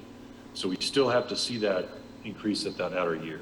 So you're saying we would not reach the 50-50 level if we used a non-levelized approach? No, both of those approaches reach the exact same point. I think they're within like 0.1% at the end of that period of time. But when we look at just the residential bill, what happens is they're getting to the same point, but we're collecting a little bit more money earlier on due to those rate increases. If we suppressed the levelized approach down from the 4% per year even further, we wouldn't reach that endpoint that we would getting to 50/50 if we were to try to align those bills exactly. I guess maybe I'm not asking my question right, because every year the levelized approach, the bill is higher, so you would effectively collect more revenue. So Early on, but we're targeting, at the end of that 5-year period, we're targeting a specific mix, and we're not at that point earlier. So when we're looking at the 50/50 mix, we're trying to grow into that point year over year to get there by fiscal year 2027. So we grow to the exact same point, yes, but we have collected under the levelized approach the rate increases that are equal to be levelized every single year. When we move them forward into starting in fiscal year 24 rather than 25, we are collecting more revenues earlier on, but we still have to get to the same point. So we've collected more revenue, but we still have to get to 50/50 at 2027. So it's two different monetary views of it. Jimmy? I guess I just don't see that. I mean, if you look at the chart, it shows that the yearly rate is higher for the levelized approach the entire 5 years. So maybe we need to make this chart show something so it is clear to the person looking at it. What's key, what the key driver is. Hey, Tony. Sorry. Hang go on ahead. just a second. Just make sure y'all speak into the mic. Sorry. Tony, if I say something wrong, just let me know, but this is looking at a specific usage for a residential customer. The system as a whole, at the end of that time period, collects the same amount, but when you're looking at a specific usage for the residential only customer, this is what it looks like for that customer. Okay, well, that makes a lot better sense, because I was trying to figure out how they both came to the same number when their rate was higher every year. So someone else is getting a lower. Exactly. The overall Exactly. package is going to be the same. Yes. Okay.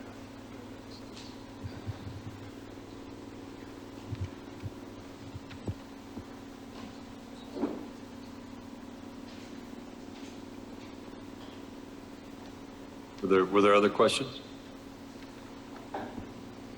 You got your question answered? Okay. Just remember to talk into the mic. Go ahead, Tony. Okay, well, I think that's the last slide I have on the electric side. And as Don mentioned, I didn't do a good job introducing it early on, but that is just a quote-unquote average or representative residential customer in their bill, just to show you what that would look like from a bill comparison standpoint. Hey, Tony, this will probably be the last time we see you as a committee, so thank you very much for all of your help going through this process, educating us, help us understand the utility. We really appreciate it. Absolutely, it was my pleasure. Enjoyed the process. Hopefully you learned some interesting tidbits along the way. Absolutely. Okay, we're going to I think go it's turned to over to Rich. recommendations for water, and that's Rich. Yes, we're ready to go. Thank you, Tony. Appreciate it. Hey, and committee, thank y'all for putting up with us, kind of working with us, Tony and myself, through this. It is not ideal. We realize that. It's not what we would have hoped to finish this up either. So we do appreciate it. Tony mentioned a lot of this we're reviewing. We just want to make sure that as we walk away from this, you're comfortable with the results, you're comfortable with the answers, and with what you've learned through this. So as we move through it, same as what we just saw in the electric, we have some recommendations that we came in with this, and Ian has already covered a few of these as he was talking through things that we have done to try to address the needs. But we started out with the on-peak, off-peak recommendation that we just remove that on-peak, off-peak differential. It was confusing. It was making it more confusing than need be, because the purpose of the differential is to address different costs. And with water, that's not an issue. And then the other driver is to send certain pricing signals. Well, we're already sending those pricing signals as we set up the conservation rate. So there's no sense to go through and do it twice. So we just recommend just get rid of the on-peak, off-peak rate differential there for water. And then the general service class, currently, everybody, all your commercial customers are lumped into one class. Doesn't matter the usage, doesn't matter how big they are. Everybody is in one class. And so our goal in this was to look at the usage and identify what we would consider. And for this case, we identified it at we split it at the 100,000 gallons a month mark. And we said everybody over 100,000, we were going to consider those high-use customers. And everybody below, that would stay in our regular small commercial, small general service class. And so we moved to go ahead and let's move the large customers into the large general service class and split those classes, because the key, if y'all remember us talking about this a few times, is to make these classes represent customers with like characteristics. So we want them same as like residential. We want everybody in the residential class to act like a residential customer. Same thing on the general service class, large and small. So we want customers to operate the same way as their surrounding customer or partner is there. So everybody's using roughly the same way in these classes. And then same thing as we move into the usage tiers. We want those usage tiers to reflect the way customers use water. And in residential use water a certain way. The way they operate throughout the day, the way you see their usage pattern, that's a residential customer. It's not the same as what a commercial customer or a large commercial general service customer is. So we want these customer classes to reflect. And again, if you remember the message, one of the messages we received on there is we want to be good stewards of our water and send those pricing signals to try to encourage our customers to be good stewards. So the only way to do that is to set these tiers so they reflect the usage and they recognize the average usage, and then there is a set spot where we can start sending pricing signals and encourage the customers to operate a certain way. And then another change we made in the usage tiers was on the residential side. We talked about before that we can't identify through water usage and through water rates, we can't identify income levels. And we recognize that, and Ian talked about earlier where, changing the budget to start to shift more funds in the operating budget toward low-income programs, and to allow us to recognize those income levels through that, through groups who are set up to do that, who are set up to vet that, and customers have an avenue then. It can't be identified through water, wastewater rates and through usage, but what we can do is we can set up a tier that if you choose to operate a certain way, then we can recognize that, and you can make have a savings there. And we set this tier at 0 to 3,000 gallons. We've talked about before. That's at 37% of 37.4% of your customer base falls into the 0 to 3,000 gallon mark and stops there. So you have the ability to reach over 37% of the customer base just by setting this category. So that's what our goal was through this in setting the usage tiers. Then we had some other recommendations, along with, we did the on-peak, off-peak, talked about the on-peak, off-peak rate differential. We split the customer classes on large and small general service, or our commercial customers. We modified the usage tiers, again, not only in residential, but also the small commercial class, because remember, we're splitting it right now. It goes from 0 to whatever, our largest commercial customer uses, and the way currently the rate is set up and the tier, the largest tier is set up, everything over 200,000 gallons is the highest rate tier. So if we're splitting the customer classes at 100,000 gallons, well, that doesn't allow us to send any pricing signals to that small general service, small commercial class. So we adjusted the tiers on the small commercial there, and as we're doing this, realizing again, just like you saw on electric, that we're going to see the same thing on the wastewater side. We can get to that too, that these revenue needs and the increases that are needed are driven by capital projects. We're trying to get the capital projects in. These are needed in order to meet regulatory compliance. Same thing on the wastewater side. That's what's driving these programs. It's not regular day-to-day operational costs for these systems. It's the infrastructure needs, the capital project needs, and And from a water and wastewater side, these are even more expensive than it is for electric infrastructure projects. So it really drives what's happening with these two utilities and programs there. And so our recommendations on the water side, looking again, as was mentioned before, a 2-year rate plan. We're looking at, for 2004 and 2005, then 9.5% increases for both of those. Then as we move into it, we talked about the comparisons. Tony's talked about the differences, showed the difference on electric. We have the same thing on the water and the wastewater side. And first we look at the non-levelized, and you can tell really on the bottom line there, the total revenue increase due to rates, you know, that for 2025, 1.3, then 26, 18.1, and then the 7% there in 2027. And you can see when he's talking about, we talked about earlier, the volatility of rates. And this is what we're talking about, the peaks and the valleys. Then you notice there also in 2024, we have talked about this as well before, but you can see where the revenues are increasing and decreasing amongst class. And you look at the bottom line there, the total for the system is 0 as far as the due to rates increase.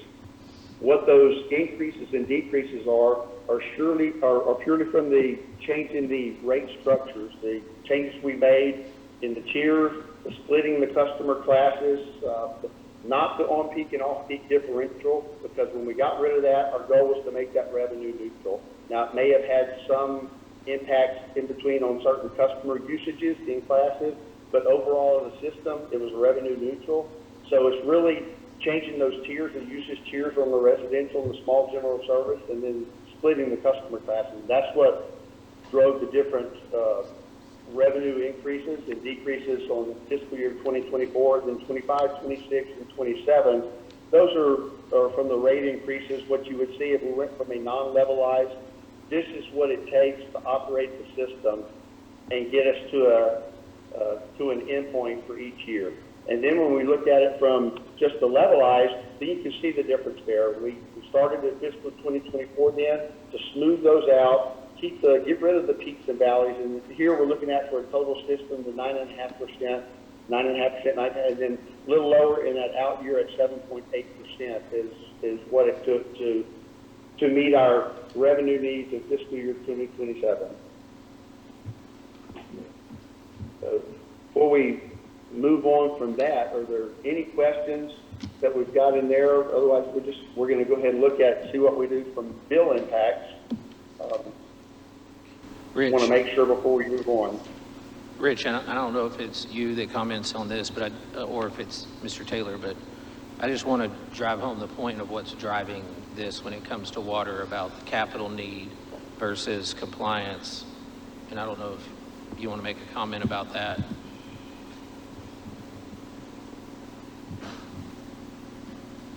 Yeah, thanks for asking. Rich touched on it. Similar to the other lines of business, what's driving these numbers is not operational costs, it's capital costs. So yes, the impact fee supports and provides revenue for much of the growth-related capital, but those capital projects related to aging infrastructure and those types of things, it's not funded by impact fees. So what you're seeing in the way of revenue requirements has kind of been a theme throughout as we've talked about these financials over several months now, is that this capital is, what's in the capital budget is not stuff that's nice to have. It allowed us in the past, in the last 5 years or so, to get back into compliance on the water line of business. And keep in mind, compliance doesn't mean reliable. Compliance doesn't mean resilient. Compliance means at that moment, there's enough capacity in the system to serve. So what the capital program does is it allows us to build a cushion, and you've seen those numbers. We put those charts in front of you, the supply and the demand curve, and how we're very, very close right now. But in the next several years, we're going to start building up some cushion in our capacity, so that if we lose a major pipeline or pump station or treatment plant, it's okay. We have redundancy built into the system. So when you think about capital, the way I think about it, yes, there's a compliance component to it that absolutely is foundational and it must be met, and we were not there the last several years. We are now. but there's also a resiliency piece to it, and it's based on sound engineering practice, putting the right contingency into the system. And being in compliance manages costs or revenue needs over time much better than having to catch up like we were when we built the green water, was it the green water treatment plant? It was. It was actually the wastewater plant. So this is the wastewater line of business, but you're right. As we were constructing the green, we call it the water reclamation facility, water wastewater plant, the same thing. We were under an administrative order from TCEQ to build that because the plant was not of the appropriate capacity to consistently discharge water into the receiving stream, the Guadalupe River, that met the requirements of our permit. Meaning we were discharging water periodically that was not up to the standards that the Guadalupe River required of it to not pollute the river. So we were fined and we were penalized and we were put under an administrative order. That's not where we want to be as a community. It's not where we want to be as a utility. But that is what happens if you don't keep up with the infrastructure requirements. It's not that by not building it, the need goes away. It just delays it and it costs more down the road and there's the potential of being fined by the regulator. And we've seen all over the community. I mean, it's a big hill to climb to get all this stuff put in, built, engineered, whatever. And once it's done, though, it'll be a much easier process to manage going forward as long as we stay on top of the capital. It's a great point. I mean, we're just in this, when you look at the water and wastewater systems, you all are all sitting around the table at this historic time when these systems are completely changing. What I mean by that is if you just look at, I'm not going to get off on a tangent, but just very quickly, if you look at the water system, for years we had a bunch of wells in the Edwards along the escarpment. And then in 91, we built a water plant on the escarpment right down there, right? And everything was kind of small. There was no River Chase, there was no Avery Park, there was no Copper Ridge. Well, what's happened is not only have we grown beyond that central area where pipelines are required to get that water to those further extents, but we're also bringing water in from different areas. We're bringing water in from the Avery Park area. We're bringing water in from behind the West Point Shopping Center and other areas. And so the water system design for our community has changed dramatically just in the last 10 years. And with the wastewater system, we put the McKenzie plant online in January of 2017. That's a brand new plant.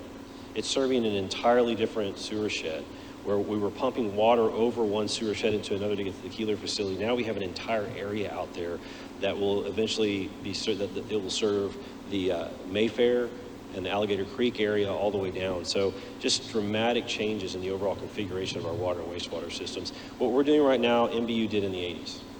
And I think we put our last significant plant online in 92, and we rode that capacity out until now, and here we are again.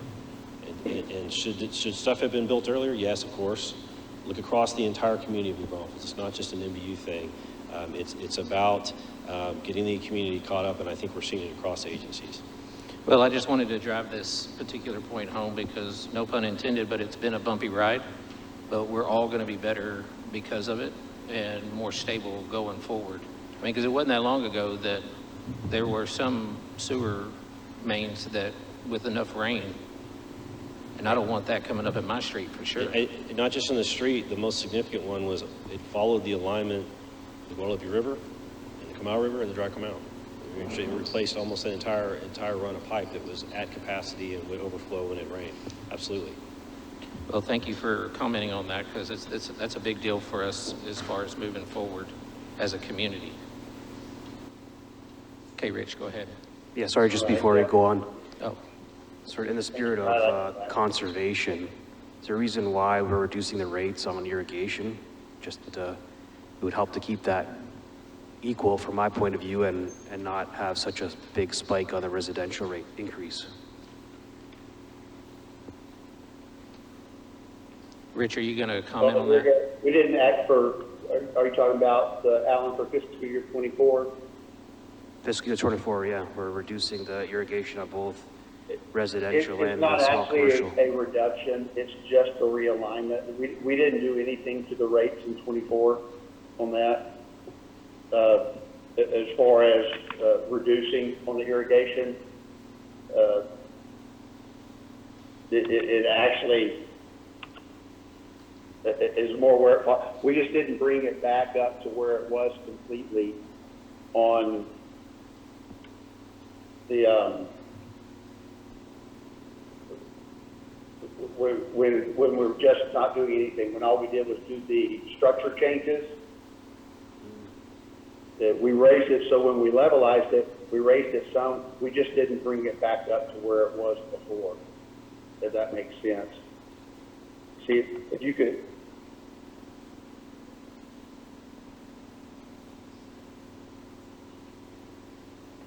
so as we going through there, most of our goal was not to reduce. We didn't reduce any of the rates on that. It's just where we brought it up there to it. It's just still showing a revenue decrease from current rate structure. And is that because the cost of irrigation is actually going to be, because of the change in the tiers, that's actually going to be more expensive? It will end up being, and we hit it as we moved into 25, 26, 27, really, we got the message for what y'all were saying, Alan, for what you brought back from the subcommittees and everything too, to really send the pricing signal on irrigation, and we tried to make a point to do that. It's just in 24, it just is a little, it shows a little weird because of those structure changes. Okay, thank you. John's going to say something. And once again, Rich, if I say anything wrong, just let me know. But it's the contribution to the revenue for the system as a whole. So because we changed the tiers in residential, the contribution from irrigation is less to the system as a whole in FY24. Does that help? Thank you. Okay, Rich, go ahead. Okay. So now let's look, we'll go ahead and look at the next slide then. We're looking at average residential bills, and just remember, this is a snapshot of a customer. So this is at 3,000 gallons. And remember, we said we're going to create this tier to try to help, not to help low-income users, but to help low-usage customers. So at that 3,000 gallons, if you can control that, remember this is 37.4% of our customer base, so if you can control that usage, this is what you get. And so we didn't make any rate changes in this for fiscal year 2024 from what the current rate is. So you can see there's a slight difference because we got rid of the on-peak, off-peak.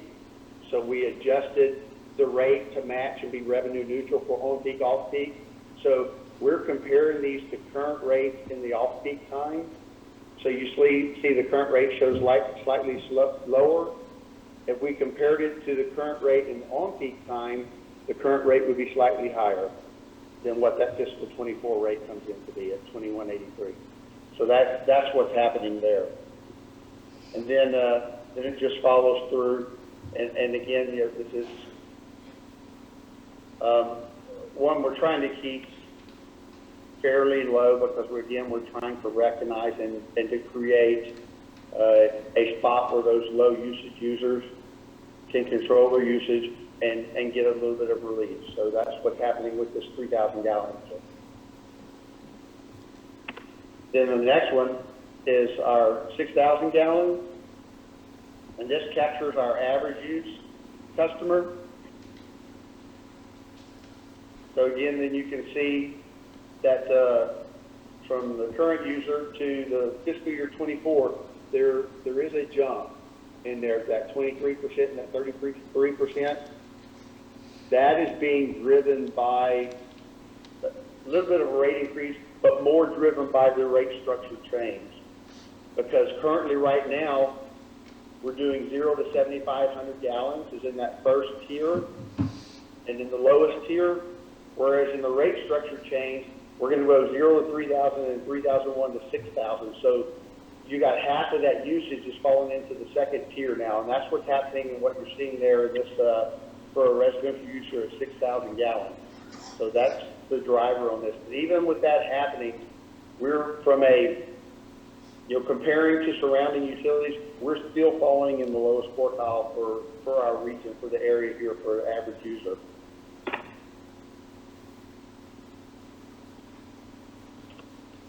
So now moving into the wastewater side, I know we've talked about this before, but we didn't make any change to the customer classifications.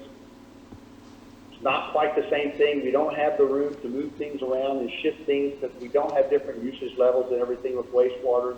The wastewater usage is tied to water, so everything that we do reflects in the water. We don't have to do those. We're not making those changes, and we're not making adjustments in tiers on the wastewater side because it doesn't do anything. From a wastewater user standpoint, you can't do anything about that. You do it on the water side. Once again, just like we talked about, Justin, that you brought up, Ian had talked about, these needs are really driven by the need for capital projects. This is from a wastewater side. It's the large portion of it is aging infrastructure, and that's what's needed to address here for regulatory compliance issues. Just renewable replacement type of projects. So it's really what's driving the wastewater side, the same as the water's capital program. Then on the 2-year rate plan, what our recommendations are, 2004 and 2024 and 25, 7.3% increase. We looked at it from the non-levelized. You can see on the bottom, these are the increase that we're talking about from a non-levelized standpoint. The 2 point got movement, the 2.1, the 7.4. We move up to the 10. These are purely driven by capital and infrastructure projects. We have more debt service kicked in 25, even more debt service kicked in 26, as well as cash funded capital. I don't know if everybody remembers those cash statements, but we have a large outflow of cash and capital projects in 25 and 26, as well as 27. So you see, we've made the adjustments. The changes there, actually on the residential side, is where we did all the rate adjustments. And that's really driven by what our cost of service is showing. The cost of service is showing that residential class was the only one on the wastewater side that was really out of whack. So we could do the smaller increases there with less impact. And so that's where we've made the adjustments on the residential side. This is the non-levelized. Then on the levelized, we looked at the 7.3 as we mentioned, then it drops to 6.8 for a total system, and the 5.8. 10.5% increase across the board each year for the for the residential customers. And that brings us into our average usage customer at 4,600 gallons. This again, residential customer, just a snapshot in usage at 4,600 gallons. But these are the rate impacts on that, and you can see on the non-levelized the volatility there from the year-over-year change versus what we're shooting for, trying to levelize it, and that roughly comes pretty close to matching what our levelized increases for customer class are. And that finalizes the water and wastewater side. Anybody got any questions for Rich? Rich, just like I told Tony, this will likely be our last time to see you as a committee. So thank you for everything through the process and the information and patience with our questions. Really appreciate it. Hey, Justin, it has been a true pleasure. Y'all have jumped in and really wanted this to be successful. There's no doubt y'all spent the time doing it, and it makes all of our job, staff's job, it makes everybody's job easier when you are truly in there working it like you did. We appreciate y'all. Thank you very much. Well, and for a Dallas guy, go Spurs, go. All right, we just have 2 slides left. This next slide is final points to consider. I mentioned this earlier, just to keep in mind that some of the policy areas can be in conflict with one another. So there's this kind of balance of where should we land as a community based on these different priorities.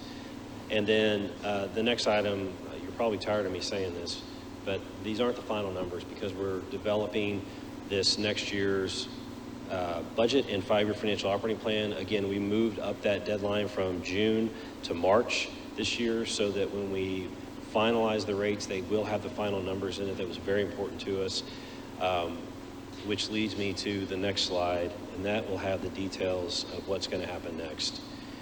So tomorrow, NBU has a board retreat, and on that agenda will be the first time for the entire board to see the preliminary rate design preview. And it's not going to have the final numbers, just the design as we talked about today. Justin will be there to give a presentation from the RAC. Then on March 9th, NBU will have, and these are the sequence of events every year for the board review and approval of the budget. There's a board budget committee meeting. So it's a committee of the board, it's a two-person committee, and then we'll present that information to the committee and then take what feedback they have and incorporate any changes and present that on March 27th. We have a special NBU board budget workshop on that day, and that is when we'll have the first public meeting where we will have the final numbers in there for the rates.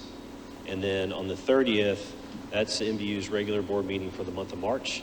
And in that meeting, the budget will be presented along with the rate for the rate plan for the board's consideration. Then we move to city council. So the first, this is rate changes and ordinance change, which requires 2 readings. So the first meeting will be on April 3rd. That's a special meeting in city council. That's not a normal council meeting. The idea there was to provide enough time for council so they're not burdened with other topics on their agenda, to hear the information, hear from the RAC, answer any questions they have. And then the second reading would be on April 10th. That is a normal council meeting on that day. And then, of course, any additional meetings if necessary. And then once approved, if approved, the effective date would be August 1st of 2023. That's our final slide. Thank you very much. Does anybody have any final comments or questions for Ian before we go into the action items? I do. And forgive me if this was already answered. The wastewater, the cost of the wastewater is calculated based on the volume of the water consumed versus a percentage of the cost of the water? For residential, it is. That's right. It's the lowest. We take out the lowest 3 months for water usage of the year, or is it 4 months? Average of the lowest. Oh, I'm sorry. You take the. I'm sorry. For the residential class, you take the lowest 3 months of water usage for the year. You average it, and that's the volume for the sewer bill. Different for commercial. That's how it is for residential. Yeah. Thank you for the reminder. And does that, again, I forget. It's been a while. Is it calculated based on just the essential use or the combined use of irrigation and essential? Oh, it is. It depends on if they have an irrigation meter or not. If they do not have an irrigation meter, that's what this calculation is designed to do. By picking the lowest 3 months, the idea there is to pick the months when there's no irrigation water being used. So it should not. The volume is intended to not reflect irrigation, only domestic. Got it. That's perfect. And just a comment that I had. I don't know if anybody else on the committee feels this way. I just when we were talking about levelizing, I think what I expected to see was levelizing per customer class versus a levelizing over the entire system. Because I mean the impact is really going to be on the resident that's using it, right? So even if it's levelized across the system, they're still seeing a fluctuating impact on their end bill. So I don't know how y'all perceive this levelizing to be occurring, but did y'all think it was going to be levelized over the system or by category? Am I making any sense right now? No, you're making sense. I think in general, I was of the opinion to levelize over the entire system. So there was predictability and less volatility for whoever the user is, whether it's a residential, small general service class or large general service class. I didn't think about, going into just residential or just small general service or just large general service. Right, because the idea behind levelizing is that you take the revenue requirement per year. That's one thing, right? But then there's the cost of service analysis that showed any kind of disparities between classes where they were not, collecting what they were creating in the way of expenses. So the idea behind levelizing was to take the overall revenue requirement of the utility and then levelizing that and applying that. Because if you do it by, and Tony and Rich may have to jump in here, it seems like if you were to do it by class, it creates a level of complexity that is, I'm not sure how. Well, you would almost have to, in my mind, you'd almost have to make sure each lane or each line of business for each class was generating the amount of revenue that they put on the system Right. in order to do that. Right, because the idea behind cost of service, that technical term in rate making, cost of service is that chart that we arrived at through this process where you have all the classes, and then there was that percent at the end that showed the degree to which they were recovering their own costs. Some were over recovering, some were under recovering. So there wasn't an effort to, that's why, I'm sorry, I'm kind of tripping over my words here. That's why you levelize the overall revenue requirement of the utility, because you have that cost of service work that you've already done. And Tony, again, Tony, Rich, jump in here if I'm not explaining this well. Well, I think the other thing we're not talking about is the OEM cost that's built into the rate. Cost of capital keeps going up.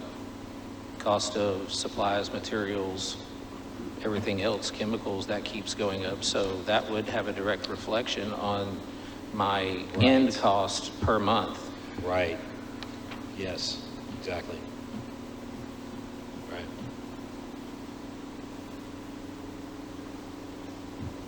Do we have Tony and Rich? Are you guys still on and able to respond in a way that hopefully is more helpful than I just responded? Yeah, we're on, but you're right, Ian, the ability to what it takes for what you would get there, I don't know that, we would get so far off for being able to levelize by class versus trying to keep it somewhat close to the cost of service and match. Just would not be able, this is one of those where it would be very hard that it would, that things would start really quickly working against each other as we're starting to move in somewhat matched cost of service to try to make every year be the same thing per customer class and make it levelized across the whole system as well. So I don't know, Tony, if you've got any more on that, but it's extremely complicated to get it there. Yeah, it kind of, at least for the electric side, it would, the point of doing the cost of service is to ensure that the customer classes are moving towards paying their representative share of the system's cost, so to speak. So if we were to levelize at the system and then that same levelization, everyone sees the same rates, that doesn't include or incorporate what the cost of service is telling us. I think it may make the point, the cost of service work, it would make it, that point moot, right? Because at that point, you're no longer using the cost of service analysis. Correct.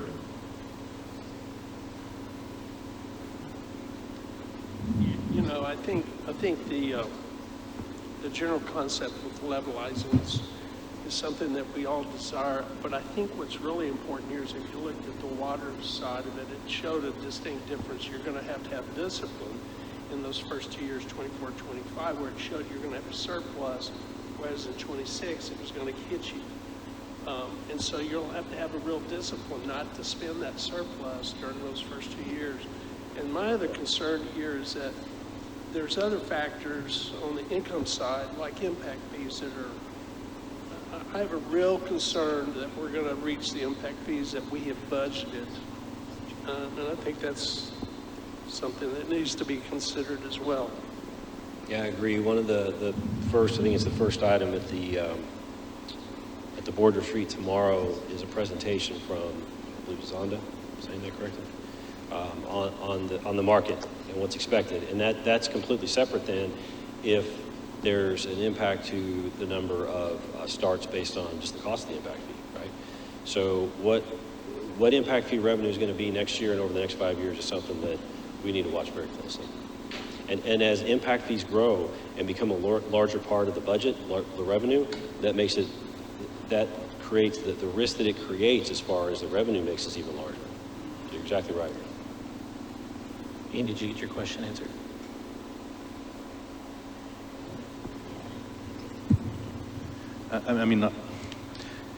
I understand there's other factors at play here, and it's a very complicated algorithm to figure out how to levelize this thing. I get that. I just, the whole discussion was how does it impact the end user? And me as the end user, you know, I'm a residential user, and I'm looking at it,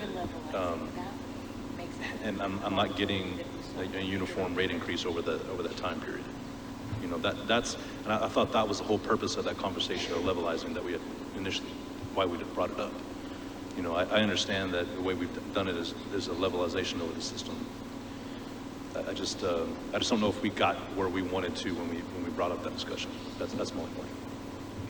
Yeah, to kind of what Ian and I are looking at is specifically the average high water user sees a 32.5% increase from 23 to 24.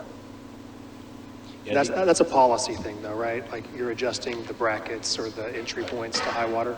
Right, right. In the water is unique from the others because you're right, there was a change in revenue in year one that's driven solely by the change in the tier, the volume break, the tiers, the volume breaks within the tiers. There was no rate change.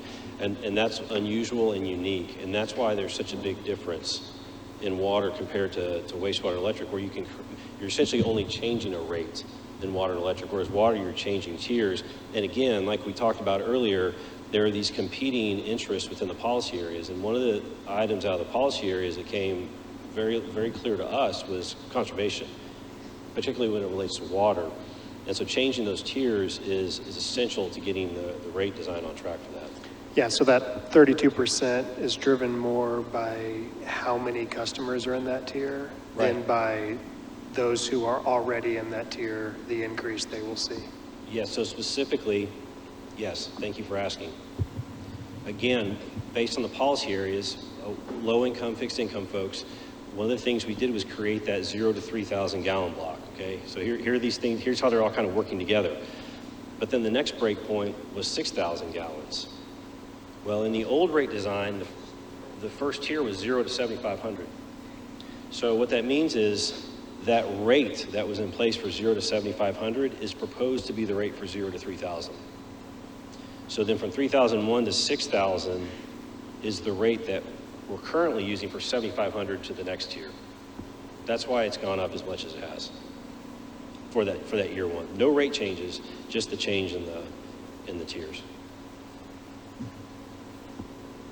And again, the tier changes weren't revenue driven, okay? To keep that in mind, it's producing a revenue change as you see there, but the change in tiers were driven to match the customer usage patterns. 0 to 7,500 has no meaning right now for our system, right? 0 to 6,000 does, and 0 to 3,000 does, but 0 to 7,500 no longer has a meaning. So we changed it to match customer usage patterns, not to hit some kind of revenue goal.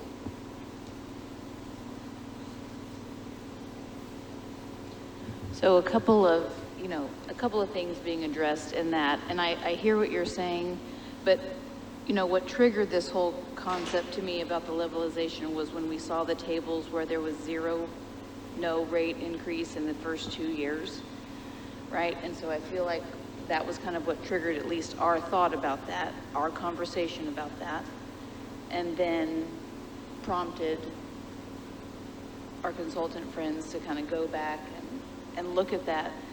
And while I think that I was thinking similarly to you, but when you look at these numbers, even a levelization at the system level makes it less volatile for the customer.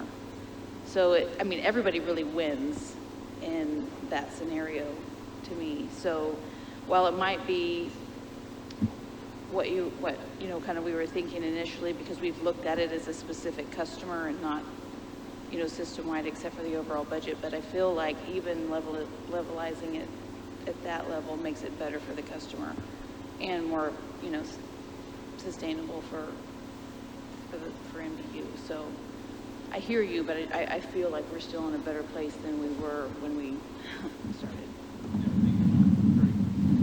Sorry, Yeah, another thank you for that. thing to And if consider. we all feel that we've achieved that piece that we felt we were all pretty, passionate about, I'm glad that we got there. If that's what it is. The other thing to consider in these different classes, when changing them, did you guys forecast, would it move the customer to a lower water use rate, or is it based off of historical? I always use 7,500 gallons as an example, but because of the rate change, now I'm going to use a lower amount of water. Was that contemplated at all in the revenue requirements?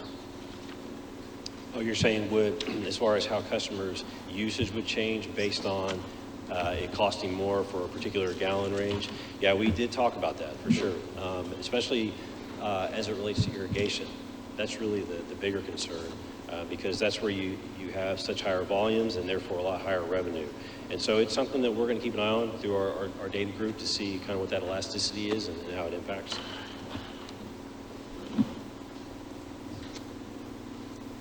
Any other thoughts, questions? Because ultimately that's the point, right? The point is to lower that usage. Yeah.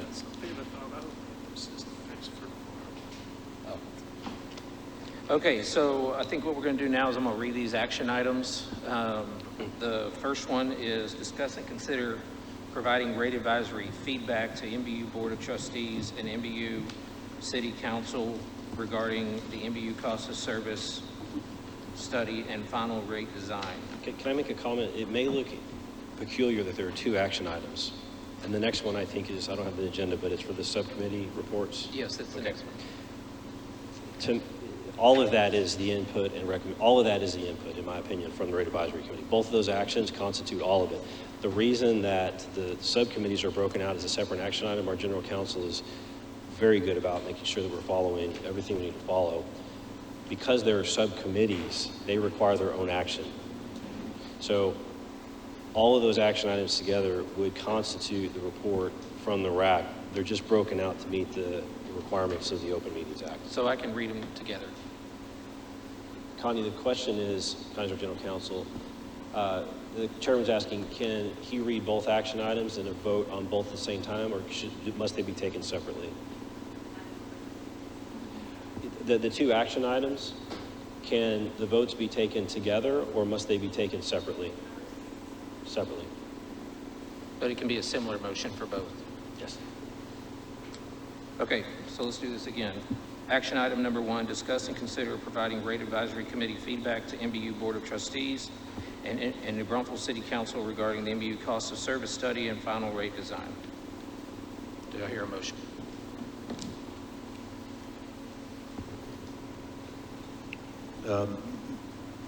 This is for the subcommittees. No, this one's for action item 1, but the same motion can be made for both. So moved.